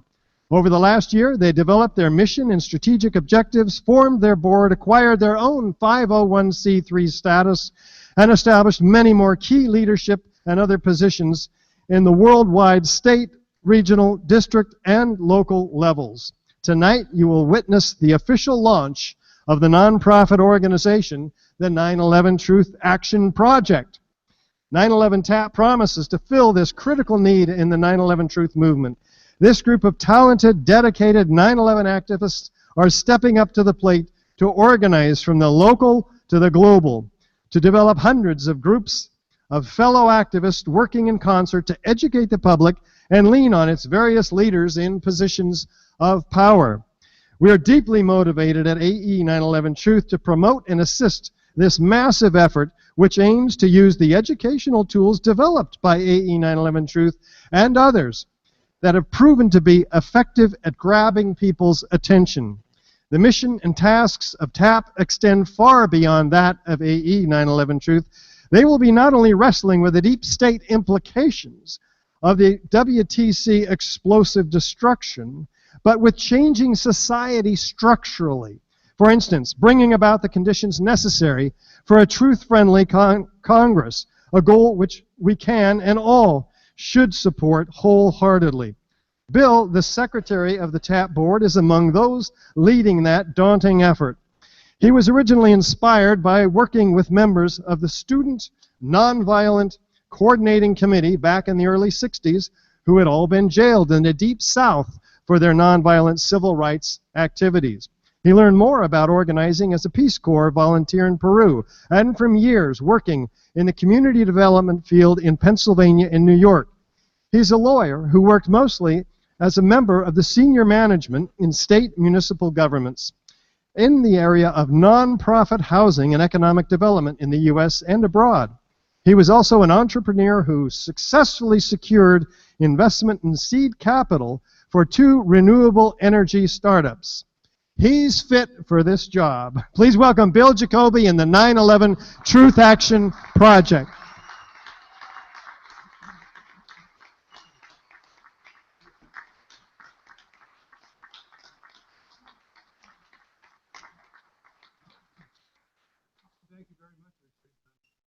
All right. Thank you very much, Richard. Sorry, I appreciate that good introduction, and we have a wonderful panel here to help us with this launch. But before we start, is Jane Clark here? Jane, are you here? She is? Not here. You are here. Jane, would you come up here? We're going to get a chair for you. Les? Hello, Les. Could you find one more chair, please? Yeah. I won't comment on the failings of us men to allow a nearly all-male panel to suddenly appear, but we got sat down and we realized Jane wasn't up here, so she's going to participate. Please come up, and we'll get a chair right here in the middle of the moment. Or, yeah. Okay. Jane will speak a little bit later, so just if you wait there until the chair comes. Oh, yeah, that'd be good.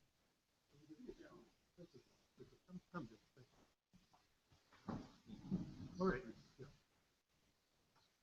Okay, we're here to talk about Truth Action Project. I think having heard what Danny had to say, we know the ball has been passed back to us. I was taught a long time ago that, you know, in this movement we've been told not to point the finger and to be careful where we go with the evidence, but I'm going to point the finger for a starter. I'm going to point it at the American people. The more I get into listening to what Danny had to say and reading his book, the more I realize that some of the critical events in 9/11 began right around the time I was born. And while I may not have been responsible for things that were happening at the time I was born, collectively, we have allowed an awful lot to develop, and we've allowed a lot of lies to go unchallenged, and we've taken the easy road too long. And I think what we just heard from Danny Sheehan is that this is bigger even than the legal profession can solve. If it's bigger than the legal profession, it's certainly bigger than our vaunted free press, if by that we mean all the news that's fit to print press, can handle. So we had better start looking at ourselves, not just the folks in this room who have at least come, but at all of us. And if we're not up to the challenge, we won't win. So that's looking at the negative side. If we are up to the challenge, we can win. So the aim of this session is to leave here tonight with a Truth Action Group in your congressional district formed. We want to leave here with you having an idea of what is the Truth Action Project, what is a Truth Action Group, and what we can, and we want to leave thinking about what we can learn from Danny's and Sarah Nelson's experience with the Christic Institute that can guide our actions. So, Truth Action Project is a spin-off, as Richard said, from the efforts of the of architects and engineers for 9/11 Truth to build a network, and also the efforts of my colleague Wayne Costi here, whom I'll introduce in a moment, who built an organization called 9/11 Truth Outreach, and we've come together to create the basic infrastructure for you to help us tackle this mission. Our goal is to organize a global groundswell of civic support for an independent, transformative congressional investigation that delves deeply into the forces that made 9/11 and its cover-up possible and paves the way for justice, peace, and restoration of civil liberties. Now, you just heard Danny say, well, you can't just ask for a congressional investigation, and here we are asking for a congressional investigation. But we're asking for it in the spirit that of the question that he raised. Because if we asked and they gave it to us tomorrow, it would undoubtedly be a whitewash. If we asked for it and we worked hard for it for 3 months and they gave it to us, it would also be a whitewash. If we asked for it and it was granted and we didn't deal with some of the underlying challenges and obstacles, the institutional obstacles, we would also get a whitewash.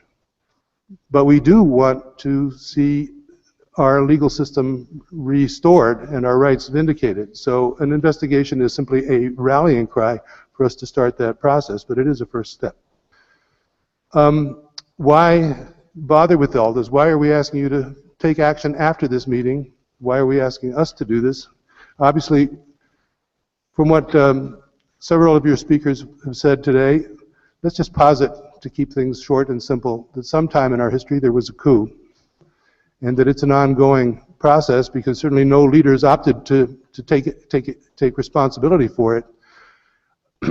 they have opted to remain anonymous and unaccountable, and they maintain themselves in control through the media, through corruption of our culture, through money and politics, through psychological warfare, if you want to call it that, propaganda, publicity, and possibly and occasionally in the area of violence even, or threatened violence. At least we have to be prepared for all of those eventualities. So I think what I'm hearing when I listen to Danny Sheehan speak, when I listen to, at least I've heard on other occasions, William Pepper, who will be here tomorrow, talking about his work in getting a jury verdict that essentially would have exonerated James Earl Ray of the murder of Martin Luther King. I hear that we are dealing with actually more than 9/11, even though 9/11 is the perfect place for us to focus our efforts. It would be tough enough if our only challenge was 9/11. It certainly would be tough if we consider the possibility that there was a coup in the period before that made it possible. But we've also we're dealing with 15 years of cover-up and institutionalized support for the official story. And that cover-up necessarily involved a lot of people who could not possibly have been involved in the original 9/11 event. And now, when we find that we're challenged even to gain access to engineering universities, when engineering schools are reluctant or refuse to put up a debate opponent for Richard about the collapse of the World Trade Center, clearly those engineering departments weren't involved in the 9/11 event, and yet we have a much larger obstacle or set of obstacles to deal with. So this is all in the general category of understand your enemy. So we've talked about if these are some of the forces which allow the 9/11 deception to remain in place, media, money, psyops, and the threat or the fear of violence, we need to have a strategy, it seems to me, that that takes these into account and deals with them. And that's what we need to engage you all in the actions to overcome. Now, it's not all as glum or as grim as has been said. The people do know. We know that Richard's C-SPAN interview, which has been downloaded by nearly 400,000 people the last time I checked, that works out to about 800 people per congressional district. And when you think of how many of your friends watch C-SPAN, it's not a lot, but that's about 800 people per congressional district in the United States have taken the trouble to download that from C-SPAN. That's a lot of people if you were thinking about doing something in your congressional district of a political nature. It's not bad, is it? We know that from the public broadcasting system, their website allowed for downloading a full-length video sponsored by architects and engineers some years ago, and 1 million people downloaded that. And we also heard from Dylan Avery here, we're happy to see him here today, who did Loose Change. I don't have firm statistics, but it's been written that up to 50 million people saw that. That would be 110,000 people per congressional district, if my math is right, and I think it is. So there's an awful lot of people who know things, but they all feel like they're the only one who knows it. And so by allowing ourselves to be pigeonholed by the conspiracy theory meme, which, as we say, is an element of psychological warfare, we've allowed ourselves to be weakened to an amazing degree. So what we're positing is a structure built upon the network of existing truth action groups that are around the country that had started up under various individual histories. And we're trying to build a structure which goes from bottom to top, from local truth action groups, which we aspire to have in every town and city in the country, through district committees, which are really support groups for the organizers of these local groups, to state coordinators, which further support and help recruit organizers at the local levels, to regions of about roughly equal population in the country so that we can have a basis for a national deliberative body, and a board of directors. The board of directors is now formed based on the structure of Truth Outreach. We have been meeting for over a year with representatives from all regions of the country in a regional coordinating structure.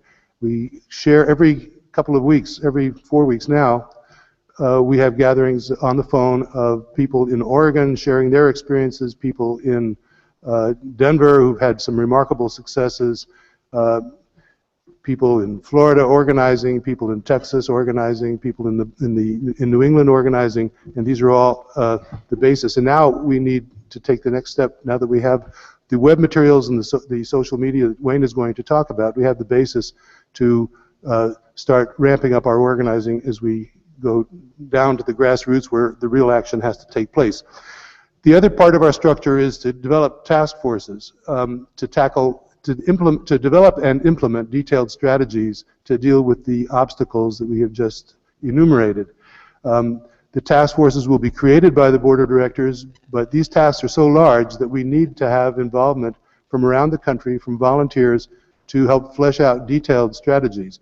But for a start, we envision a need, and we have an organizational development task force which is developing the tools for us to approach in a systematic way the creation of more truth action groups. We have a TAP media committee, which Wayne chairs, which is developing our own means of communication so that when the mass media turn us off, we have an ability to keep you communicating with us.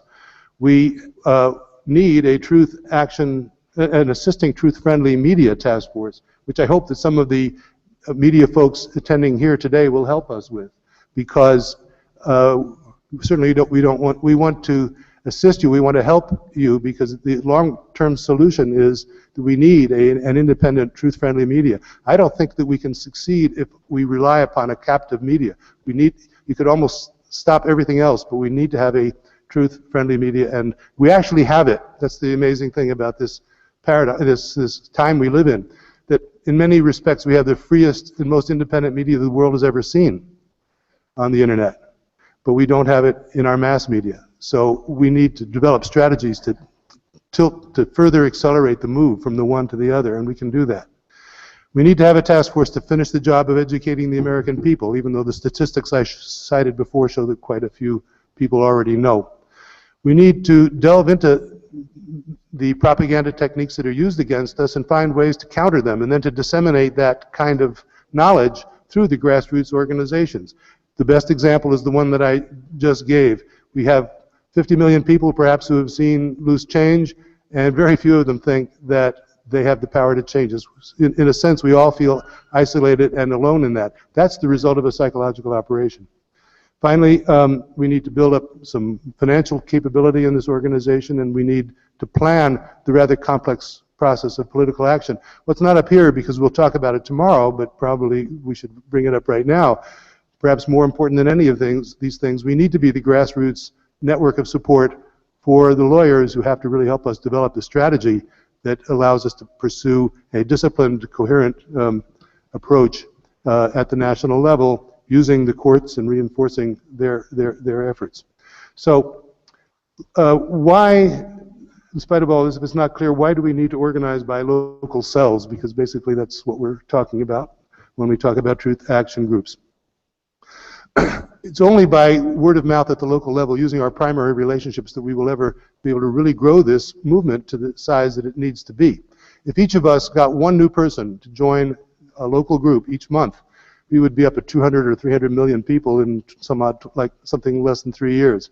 Well, I don't know about the 300 million, but I know it should be possible for us to bring one new person to a local Truth Action Group meeting and find a way to make those meetings interesting and productive enough so that they'll keep coming. We need to overcome learned helplessness, as I just mentioned. The only way to do that is to bring people together so that they don't feel like they're alone. We need to inspire one another through our ideas and actions, and that comes best through first-person relationships. We need to learn more about our hidden history. From what you just heard, what you've heard today from all the speakers, there are so many things that we were brought up to believe that we can't believe now, that it's really a challenge to know what we can believe. And all of us are pursuing our personal quests for truth. It helps, I think, to talk these things through in groups so that we can benefit from the common sense of our fellow citizens and try to sift through things to arrive at a new consensus about our national narrative, because the old one is taken a lot of beating. It's taken a lot of beating today, and not just starting today. We need to develop and empower local leaders. We know in the past movements have been cut short, and the best solution to that is to have a resilient flexible organization. And we need to involve people around the country in the development of planning strategies. That's going to be a rough and a difficult process, and it may be the hardest part of all, but we need to find some way to both have a coherent central strategy and have involvement and empowerment of people at all levels. So that's why I think we need to do this organizing, and that's why we're calling upon you to make this happen. In the course of doing that, I want to, it appears to me we need to add to our vocabulary of our own internal description of the truth movement.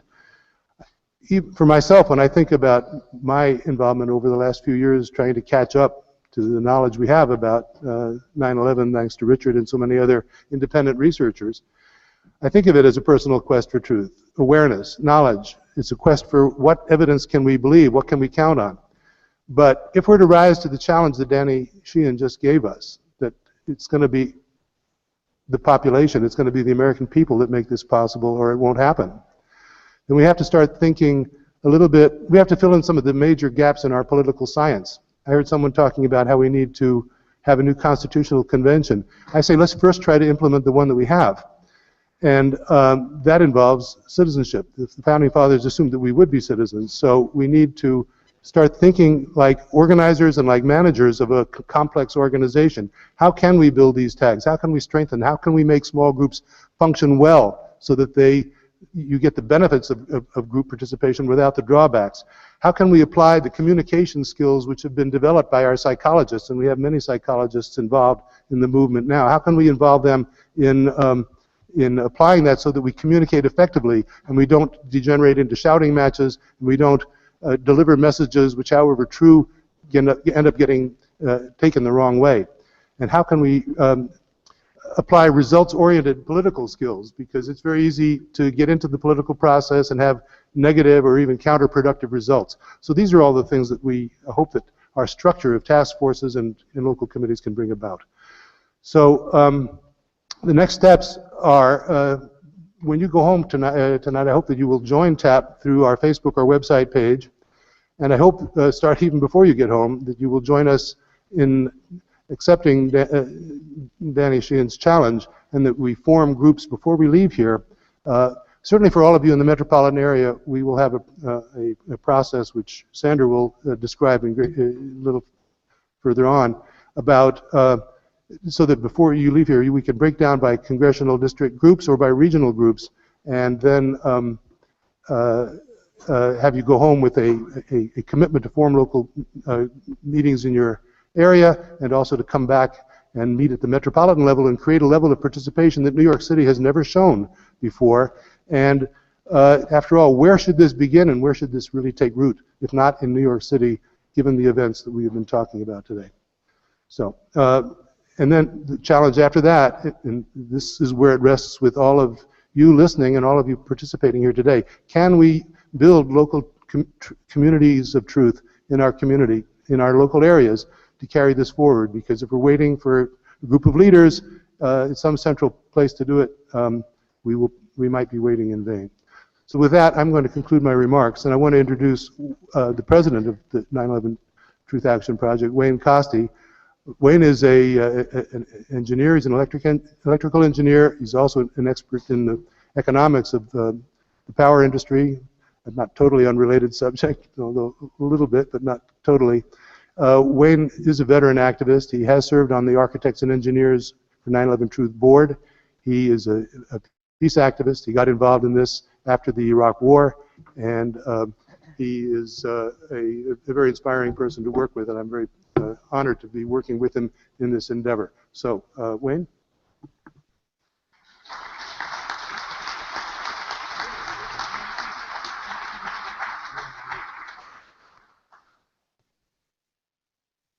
Thank you very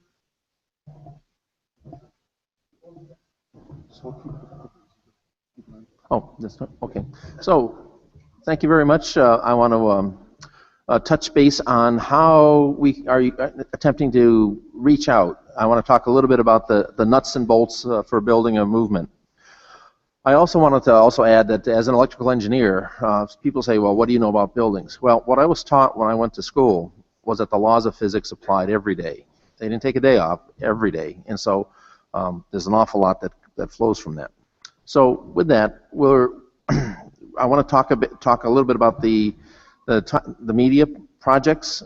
First and foremost, the TAP members, we want to make you all part of a community, and the way that we can do that is by connecting. And we want to stay connected through things like the electronic media to wider TAP organizations and institutions, so that you can get good information. You'll know what is probably a current topic to be talking about and taking action around. This allows you to get personal contacts in your local groups, get some synchronized with the right information and a plan. So that's what we're hoping to be able to do. Over the last couple of years, we've been working on developing a website for a predecessor organization to the Truth Action Project. And through that, we've put together a very comprehensive website that has videos, it has events calendars, and other things I'll talk about. This was done in conjunction with a really talented web developer, Tim Michael, who's a font of knowledge about not only how the websites should work, but about the 9/11 issues themselves.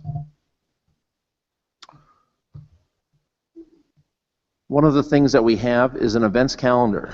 The goal of putting an events calendar up was so that we could have we could communicate to other people that yes, indeed, there are things that are going on all around the country. We are soliciting people who have radio shows to contact us to let us know what you're going to be producing, what your schedule is, so that we can put you up on the calendar. And how do you listen to it? Is it a local upstate New York program that's only on the air? Can you listen through the internet? Is it archived? Those are important things that we all want to know. And it helps make sure that we are consistent and view ourselves as a community, because we wanted to make this the reader's guide to what's going on in 9/11 these days. We have developed an initiative over the last couple of years, mostly with Carl Seeger Henry, who was one of our founding members, who wanted to bring music as a person who has been involved with music bringing change for many years, for decades. He wanted to bring and raise the level of music in the 9/11 community. It was a significant part of the civil rights movement and many other movements before that. We don't have a lot of 9/11 music being played on the air, but there are some, and we have something called TRUSIC, the Truth in Music videos series, plus we have other videos that are out there related to the music. We have an evidence section up on the website. The evidence section addresses things such as we have an introduction section. We have a what about Building 7 section. We have a what about WTC 1 and 2. What about the Pentagon? What about anthrax attacks? Not all of these have everything filled in. We're still looking for some of the best evidence to put up and how to present it. But this is where we want this to be a go-to library for what is the best evidence. In many respects, it's very similar and building on the consensus panel and the evidence that they've put together.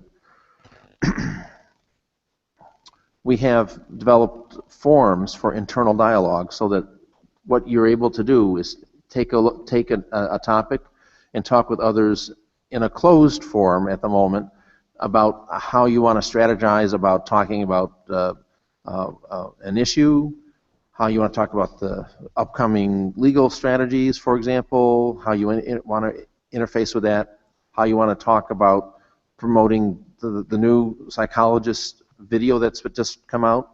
How do you want to do things? So these are all forms for internal dialogue that will precede an article or a statement by the Truth Action Project.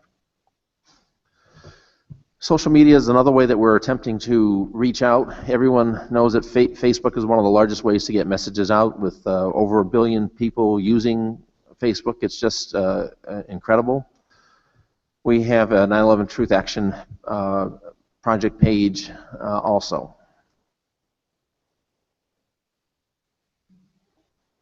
And this is the 9/11 Truth Action project page. So you can go there, and this is the home page, and you can see some familiar faces in the image there. If you want to click on the Join Us, you'll be brought to the Truth Action project website, and where you can sign up. And when you sign up, you can put in your contact information. You can also tell us what you are involved with or what your skill sets are. And then another box is available for what other information you'd like to tell us about yourself. We're also trying to coordinate our outreach with others. You know, for example, you see the big 2500 there. That's the Architects and Engineers website. You've heard Richard Gage talk about us. We're also, for example, getting closely involved with the I Am the Face of the Truth project. Yay! Yep, right. For those of you that aren't aware of the I'm the Face of Truth project, it's a very interesting passive marketing process where you put 9/11 Truth and what state you're from, what country you're from, on your banner, your Facebook profile picture, and wherever you post anything, the banner comes along and people start seeing these. And I understand that they're now worldwide and people are noticing them all around the world. So it's just another great group that we're getting involved with, and we are looking for many other ways to engage different groups that are active, because together we can do what we can't do all by ourselves, do individually. So we're asking you to join us, and in order to develop the Truth Action groups, we're asking for your location where you could meet so that we can connect you with a coordinator in your region and let us know how you'd like to help. And I guess with that, that's all I had to say.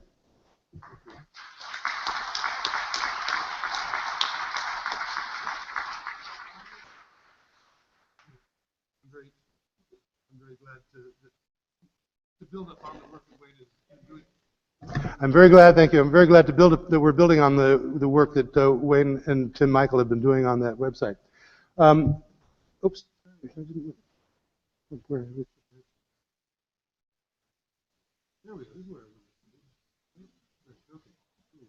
Okay. This may sound very theoretical. This may have sounded very theoretical up till now, and I apologize for that. I thought it would be helpful at this point. Okay. I thought it would be helpful at this point to get real and talk about what a fairly recently formed Truth Action group actually is like from the inside. We have with us Jane Clark, an attorney from Texas, who you'll see tomorrow. She is the chair and the founder of the Lawyers Committee for 9/11 Inquiry, but she got intrigued by this.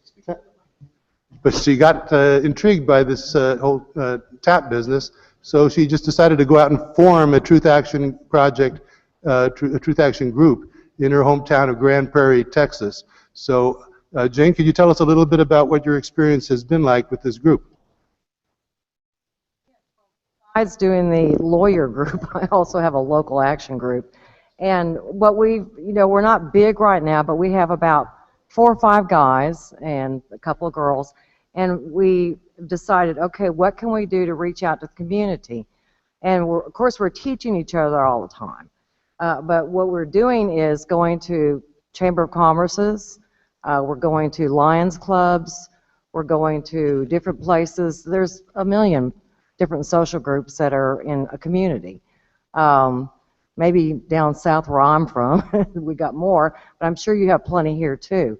And people are really responding to what the different speakers are. They'll go out, they'll talk, then they'll get invited to another one. They'll get invited to another one. So maybe 5 or 6 people after each speech will come up, and we use Richard Gage's material because it's good. We hand out the misinformation booklet. There's others coming from his group. But people want to talk out there. They say, well, I'm glad to hear someone is talking about this, because we all want to talk about it, but we're afraid to. Well, we're in Texas, and there's bush highways everywhere. But anyway, I'm not pointing fingers here. I'm just saying that they really appreciate that we're talking about it. And you'll find out, don't be afraid, because some people won't like it. Some people won't listen. It doesn't matter. There's a few you're going to reach that really care. They really care. And others will be afraid. But we're also getting radio shows that are local in the area, and we're making call-ins to try to bring attention to the point that we still have an issue with 9/11. We need to care about people up in New York. And when people in New York started getting really mad, like my partner said, then maybe we'll get somewhere. But we have to get on the radio. We have to bring up issues related to whatever we can that relates to 9/11 to make people aware a third building went down. I talk to my clients every now and then in my practice, and I go, have you seen this? Oh my God, no, I've not seen there's a third building that went down. And that tells you a lot about the knowledge out there, that the major media has not covered anything. So radio shows we're calling in on, and we're going to just local groups. It might be a book club. It might be a ladies group. It might be a sewing club. But whoever will invite us, we politely attend and tell them what we know. Thank you.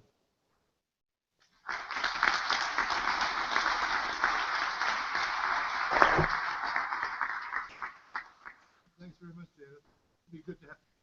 I thought it would be good to have a voice from another part of the country about this, to see that, if this can be done so far away from where the Twin Towers fell, I think we ought to be able to at least match that, don't you think? Now I'd like to introduce Andrew Craig, also a member of the Lawyers Group, and the Executive Director of the Justice Integrity Project in Washington, D.C. Andrew he brings a lot of practical experience to our efforts. He's been the head of a trade association. He is a journalist, a writer with several published books, and he operates in this Justice Integrity Project. He is involved with some rather amazing insights into corruption, endemic corruption in parts of our system. So he helps us to know what we're stepping into before we step into it. So I've asked Andrew to give us a little bit of advice in a couple of areas where I know he has some, his insights are particularly useful. So Andrew. Thank you very much, Bill. My advice or suggestions on building events and also political action build on pretty well-known and somewhat standard aspects in those specialties. But there are unique aspects, as you can imagine, to what we're trying to achieve here. So the well-known parts of it that I'm going to talk about come in part from my experience. As Bill mentioned, I used to run a trade association for a dozen years. I was very involved in planning events and worked with some top professionals. And so some of the suggestions I'm going to give you come out of that experience. And similarly, working with political leaders and courts also come out of that. And I'll just mention that what the trade association was doing is in a sense comparable. We were a high-tech association trying to bring the concept of wireless internet to the public. This, when I started there, was 1993, and people barely knew what an internet was, much less wireless. But the wired companies were very much against this, and so we had to do all of the things we're talking about here. Maybe not at a congressional level, mass level, but to get things going. So we've heard a lot today about psychology, psyops, politics, and those concepts are rightfully conveyed as threats to what we're doing. but let's make them work for us and use our psychology and basic politics to get things rolling in a positive way. And in that, we have some great guideposts. One, Danny was too modest to bring his book, but I'm just going to show it. And second, Les's view, The People's Advocate, his memoir, shows a lot of very subtle and nuanced and successful efforts to work the political realm. Also, we have the example, which you've heard about, Bob Graham, and he's been a successful political leader who 3 terms in the Senate, after 2 as Florida governor. And I watched him 5 years ago at the National Press Club when he had this book, Keys to the Kingdom, and I thought, this is a man who's really got something to say. I invited him onto a radio show I hosted at the time and saw this whole process going forward to last week when I covered his press conference at the National Press Club and saw that he was introduced by the head of the National Press Club. And being a member there myself, I know that this is not lightly done. This is going mainstream, and we have a golden opportunity now to build on the kind of methodical spade work that you've heard a lot about. Well, let me get into the practical suggestions of a local, what should, if you're so inclined and not expert in this, what should you do to start a local group? Well, one is you need a free room, and it's great if there's not restrictions on what you do. That might be a public library, although they may not want you to have a social reception there.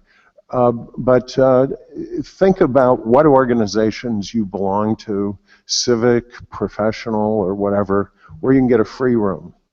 And then you start contacting people, and you build up your own mailing list. There can be some national help here, but ultimately, you don't need a lot of people to start the ball rolling, 4 or 5 people. Think about getting a speaker, and every once in a while, follow the model of school alumni groups that bring in some speaker on a relevant topic, either locally or from a nearby place.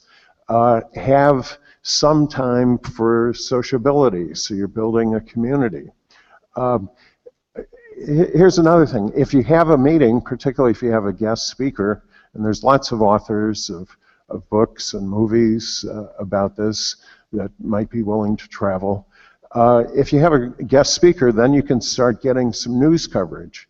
The people at a local news organization, they're not all part of the conspiracy against us. If you have an event that looks interesting, they'll put it in the paper. You can get on a, maybe, or your speaker can get on a radio show.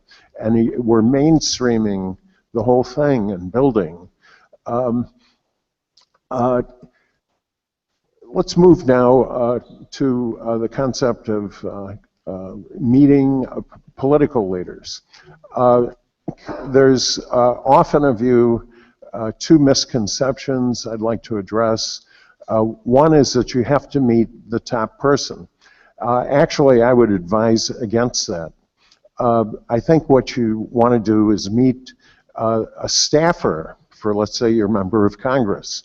That way you get acquainted, you get the lay of the land, you do a study about their background, you start building common ground, and then what you want is for that staffer to write a recommendation that this was a good meeting to the official.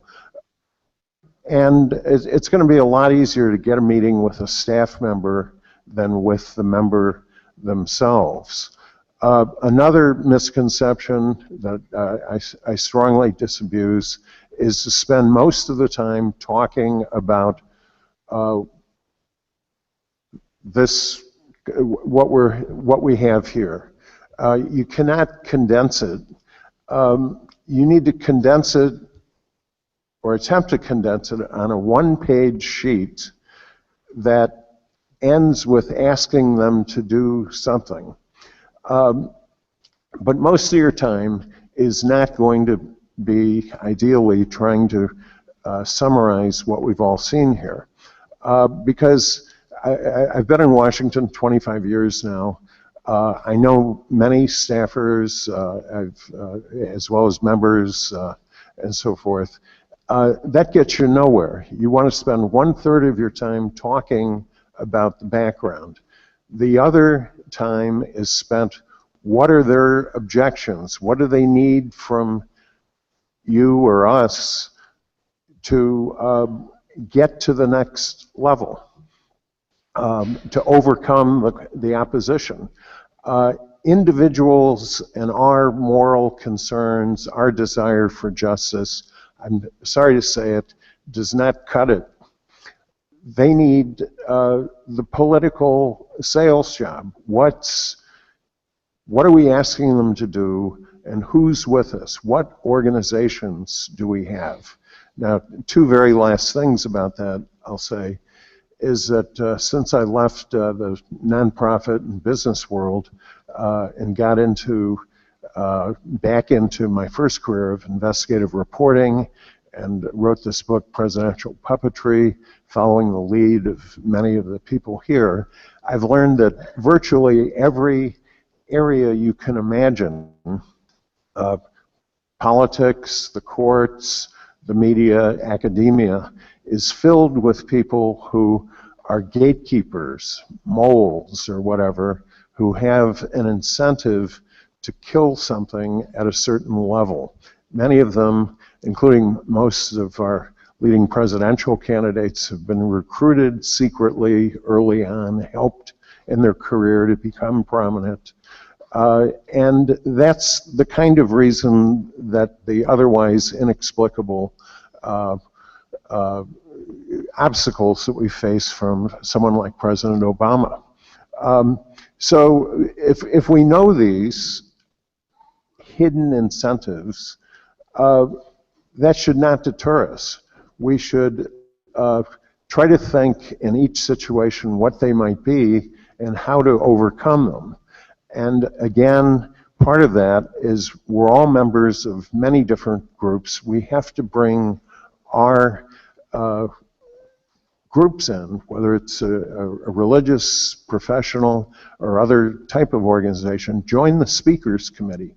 Bring in speakers and help mainstream this and go from a speakers committee of a professional group or alumni group to helping them step by step become an ally of this movement.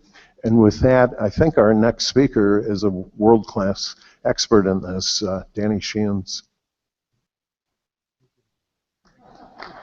Has a name. Whose name is Sarah Nelson. She also has a name. Yeah.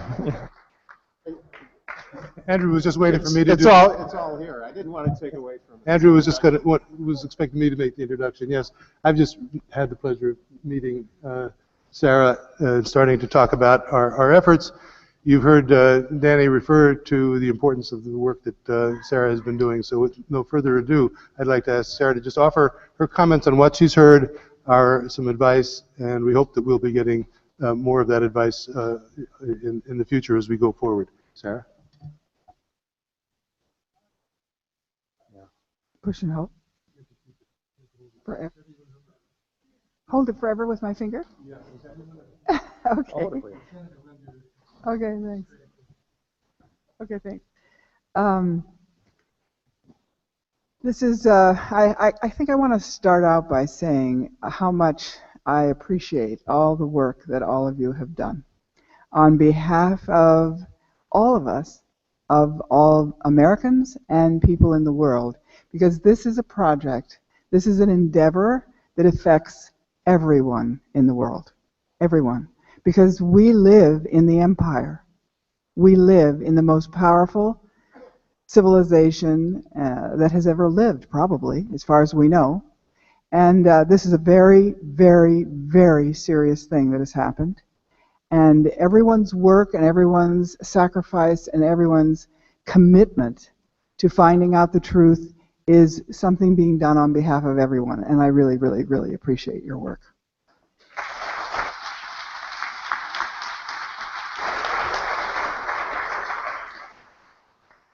I was asked today to speak on the question of organizing, give some suggestions from our experience.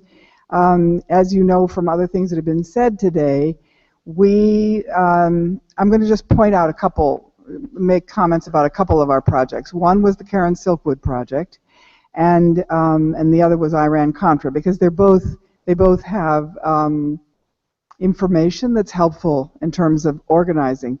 With Karen Silkwood, I want to say that I don't disagree with Danny, but I have a different position than what he articulated a little while ago.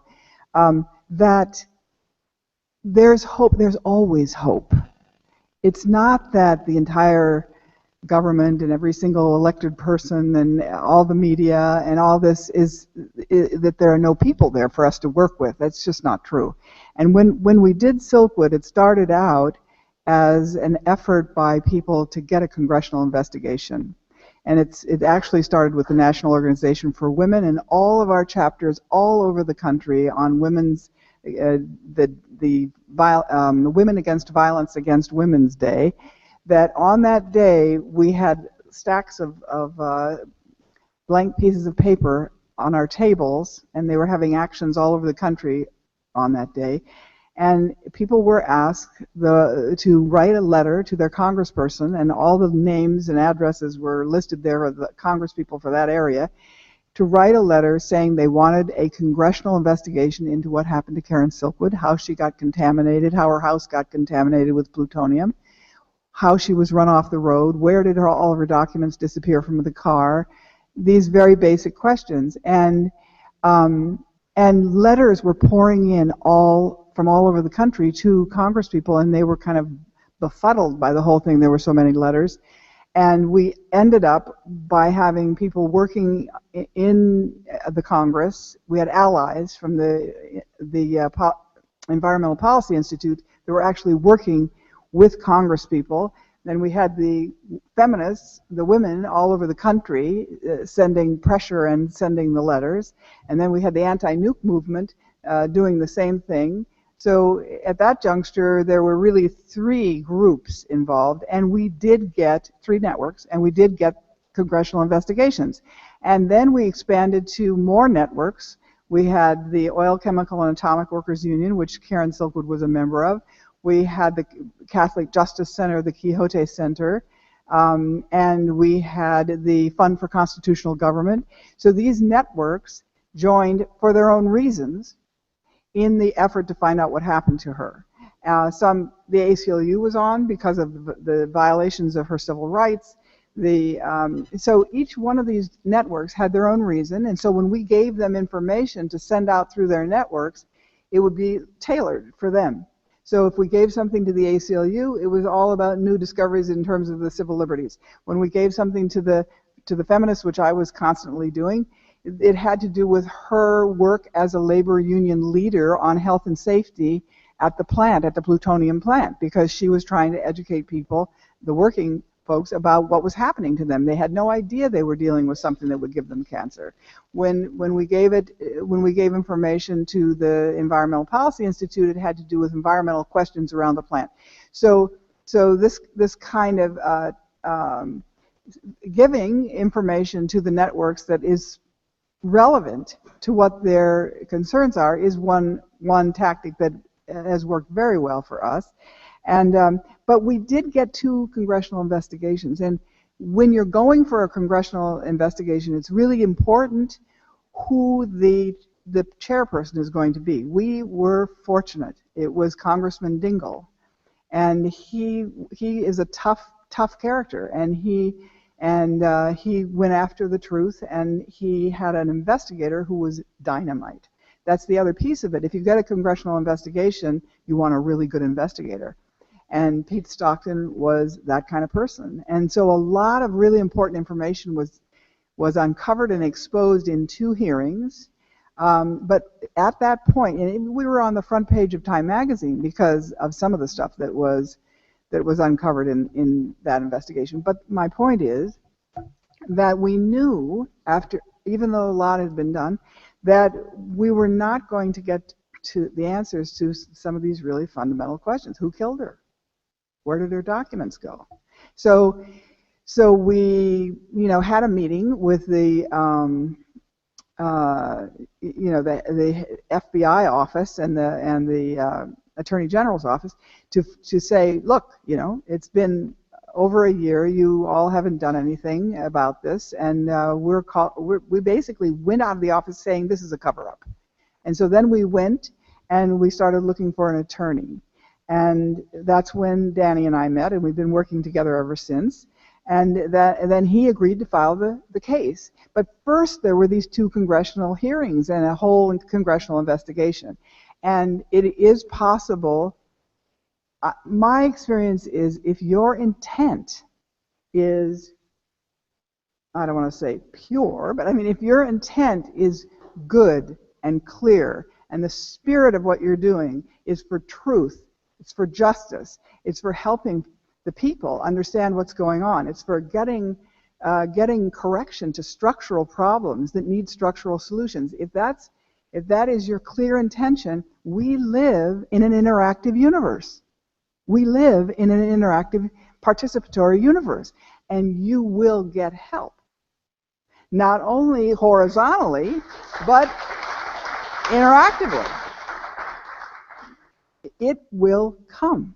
And so in every one of our projects, I always kind of watch for that wonderful day when you can really see it coming, where all of a sudden a new ally emerges out of nowhere that with their own reasons for working right side by side with you, or the door opens up and you get a really good person for your congressional investigation, or this starts to happen and that starts to happen. The synergy, all of your efforts start turning into synergistic, collaborative, wonderful work.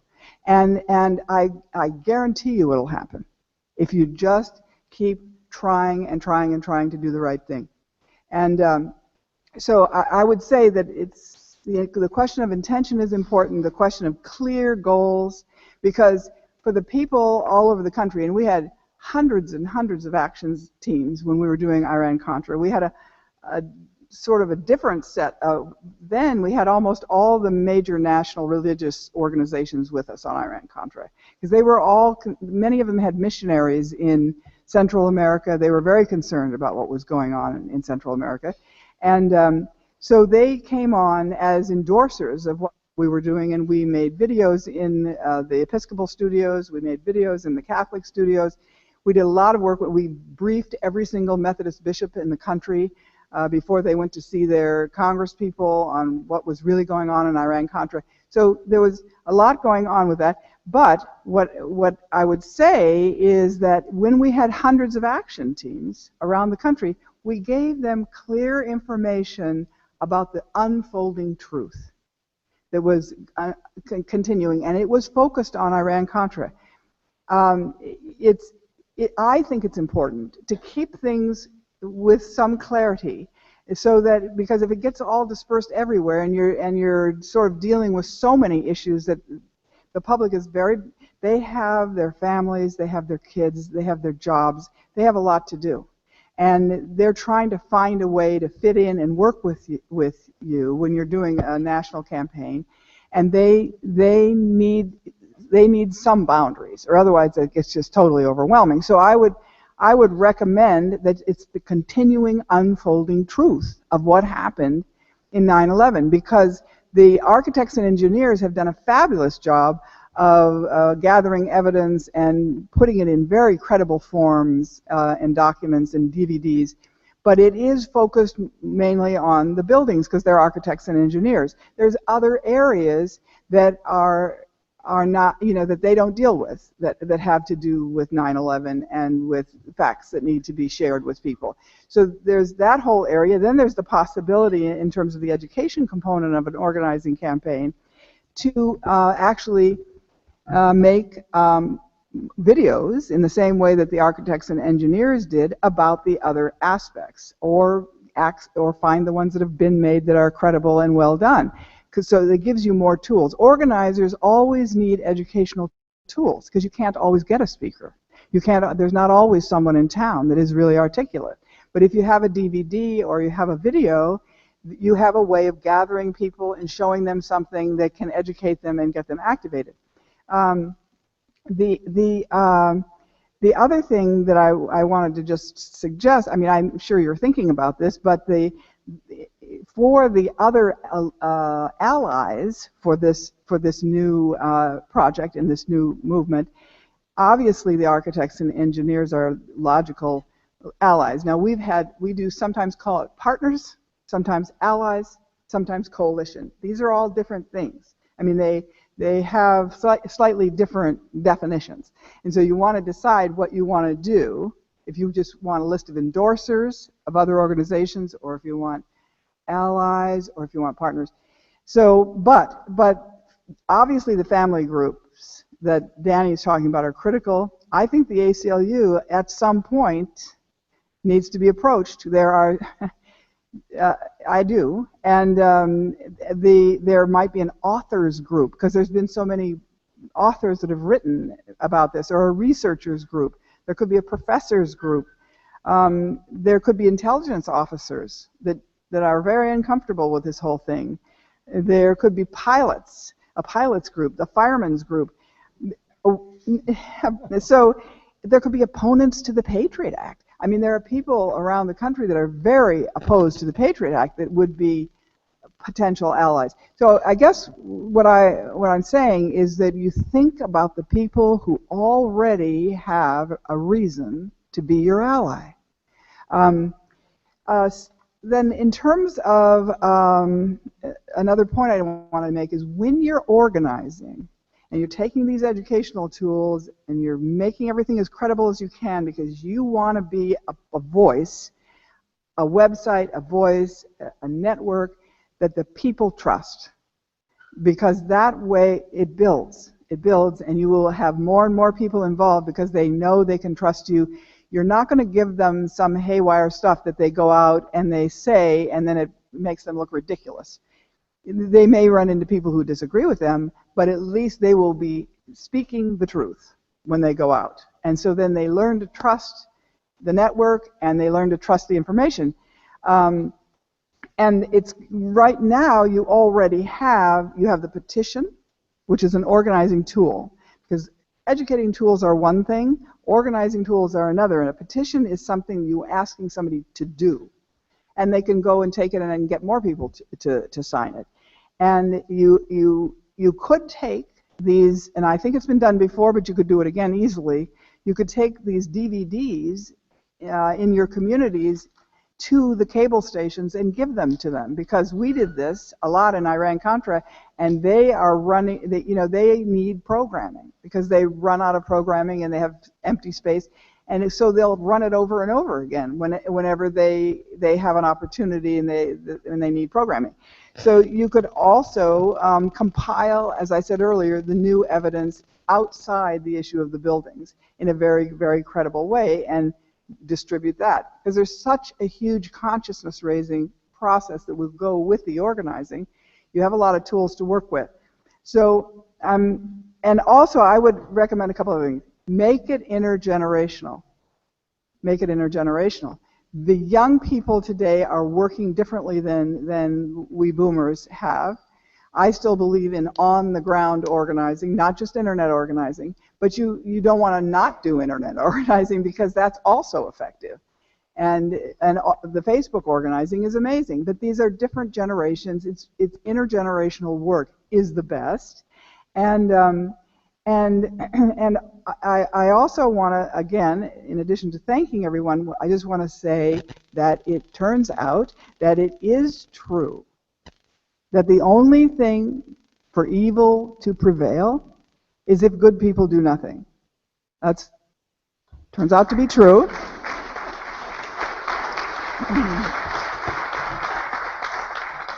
The second thing that turns out to be true is when Margaret Mead, the famous anthropologist, said that the only way change ever happens is if what is originally a small group of people decide to do something about it. That's the only way it ever happens. And she went all over the world in different cultures and came back, and among the many things that she said that. And that too turns out to be true. Thank you.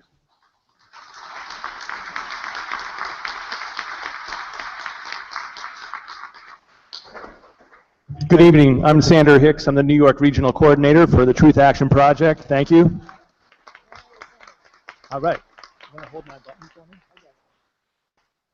It's an honor to speak here. I'm going to try to keep it very short and sweet. I know everybody wants to go to dinner, but the good news is you get to go to dinner with your local congressional group. Yeah, this is a part of it. Eating together, enjoying each other's company, enjoying the light that is within you, because there is light within you. The fact that you came here tonight and you care about this issue shows that you are in the great tradition of Buddha, of Jesus, of Abraham Lincoln. And in my preparation for being here tonight, do you realize that on February 27th, 1860, this gawky, super tall, nerdy guy who was a loser, he was a loser in the eyes of the world. He had lost more elections and re-elections than he had won them. And he was not the nominee for anything, but he was a maybe for president. And he had a make-or-break moment here on this stage with that lectern. It was his make-or-break moment. The New York intelligentsia all packed the house, 1,500 people, and he gave the speech of his lifetime. He stood against slavery, and he did it in this really well-researched, erudite, articulate way, and it put Abraham Lincoln on the map. Why was he a loser up to this point? Because he was one of us. In 1847, he stood up against James Polk, and he said, if you want this Mexican-American war, you got to show me the spot where you claim that the Mexicans invaded Texas, and you show me the spot where the Mexicans shed American blood on American soil in Texas. And the media attacked Lincoln, and they called him Spotty Lincoln. So if you ever get attacked by the mainstream media, then you're in a great tradition of the peacemakers and the emancipators who get attacked.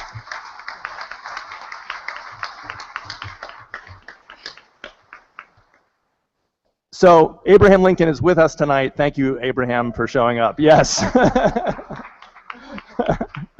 I'm going to tell you a little bit about what I've done in the past year with my friends and associates here in local Congressional District 12. We have a congresswoman named Maloney, Carolyn Maloney. She's very much an incumbent.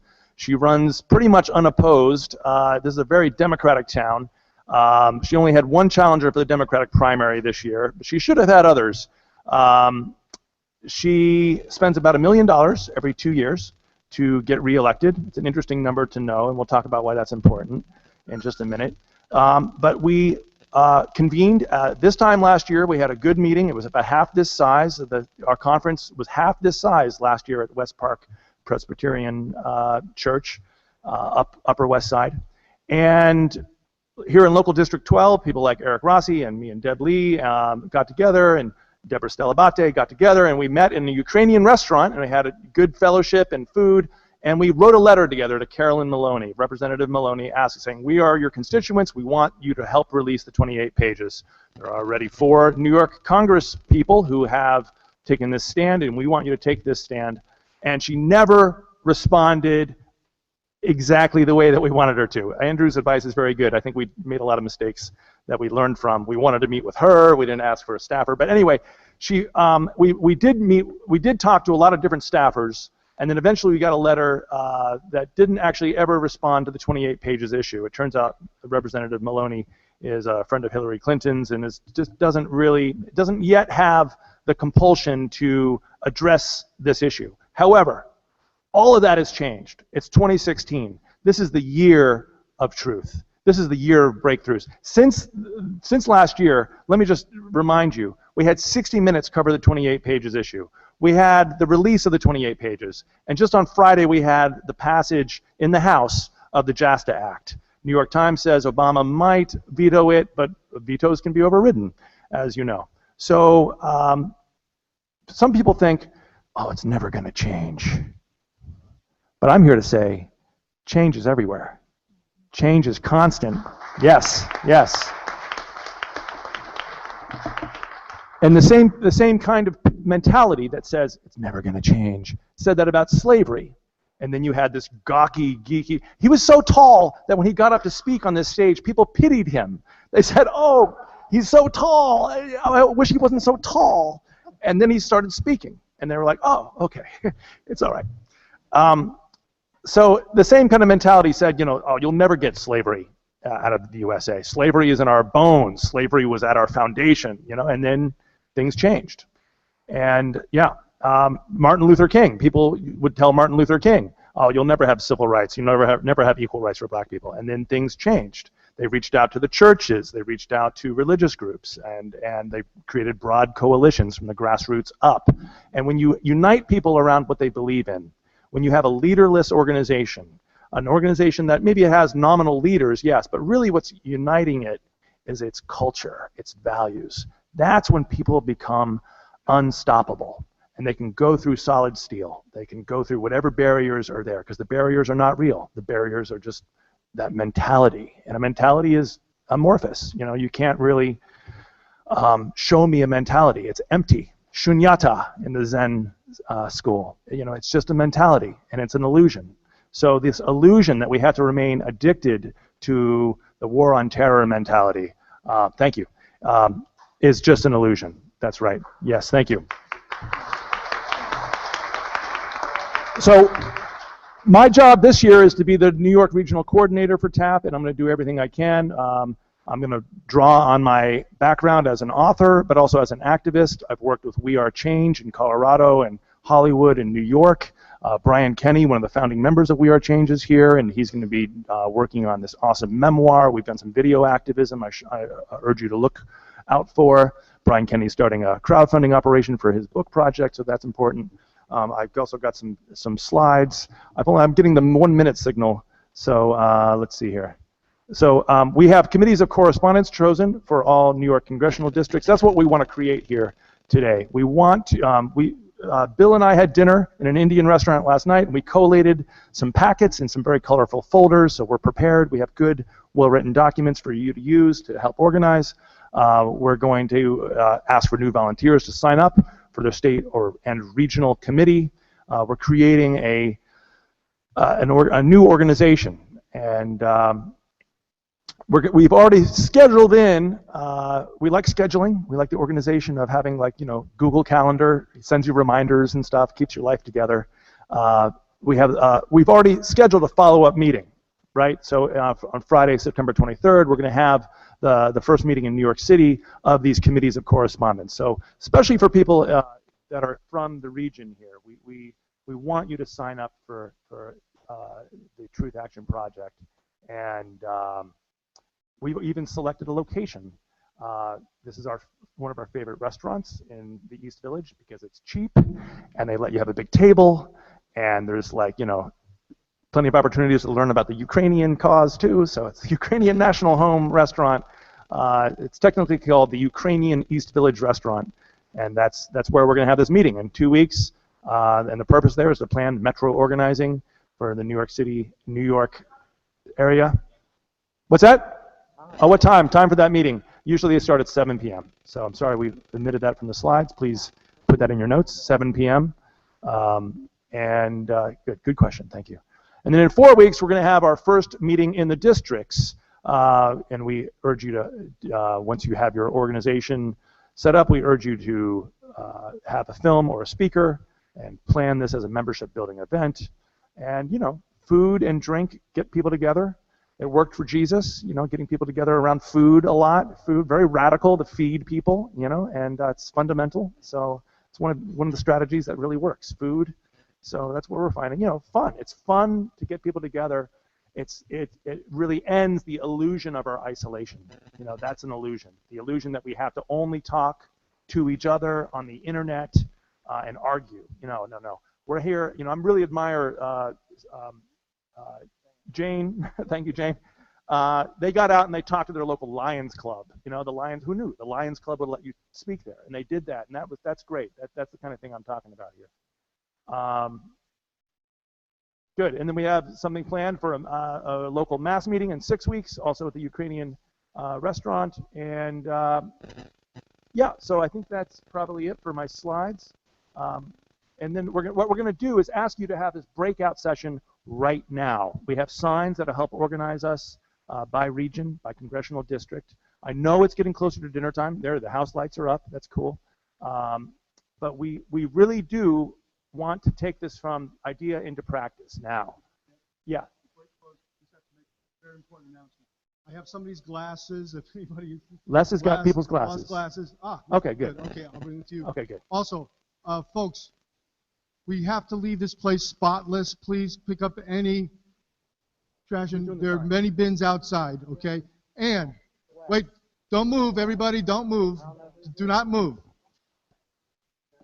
Tomorrow, 10 a.m., we are going to have another amazing day with legal panels, expert witnesses. We have William Pepper. We have Daniel Sheehan. We have Judge Impazamato back tomorrow.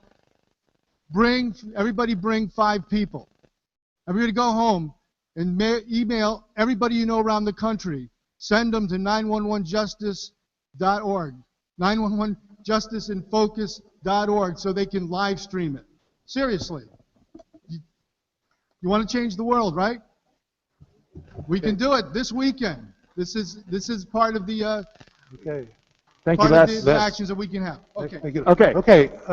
Bill, I'm going to hand it back to Bill Jacoby. He's going to talk about these breakout sessions that we want to do. Don't leave yet. You're not allowed to leave yet. Yep, Okay, we'll go. get you out of here real soon, and we do hope you'll go to dinner with your new friends in your group. I spoke with the speakers earlier today, and they all agreed, led by Danny Sheehan and his wife, to come up and take some signs which we prepared for the different congressional districts, and we prepared a packet of papers to hand out. One of them is a sign-in sheet. We ask you to sign your name not just on one, but on 4 sheets, because we ask you to form a committee of 3 people and check off who those 3 people are. Turn in one of them at the front desk to Sander. So as you leave here, you should have identified 3 people and have decided on a place to meet. The facilitators will have an agenda to cover this with you, but that's what our goal is. If the facilitators would come up now and pick up a sign here at the end of the stage, and just disperse with that sign up. We ask each of you to find your own congressional district, if you're from the city or nearby. We have congressional districts 1 through 19 signs, and if a facilitator will take that sign and the folder with the papers in it to that location, look for the one for your group, and please join us at that group, and we can wrap this up in 15 minutes, okay? I hope that's clear. For people who are from further away, we have signs prepared for, certainly one special for New Jersey, since you're pretty close, one for New England, and one for other regions. So please go to that sign, meet the other people from your part of the country or from your state, and just get to know one another, and you can be the nucleus for our follow-up to this conference. Thanks very much. The meeting starts now. Thank you. Then, folks, afterwards when we go to dinner, we'll be at the Saigon Market, 93 University Place, which is a 10-minute walk from here. Saigon Market, 93 University Place. We want you to come join us. Thank you all, by the way. You've been an amazing audience.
Folks, again, it's 93 University Place, Saigon Market is the restaurant. 93 University Place.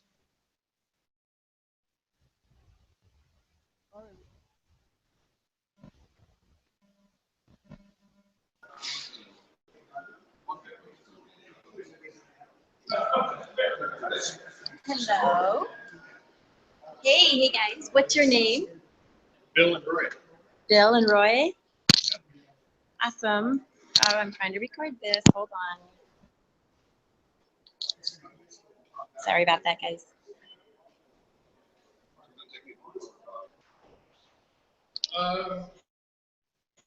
Wayne Costi, are you here? Wayne Costi? Somebody left the watch. Wayne?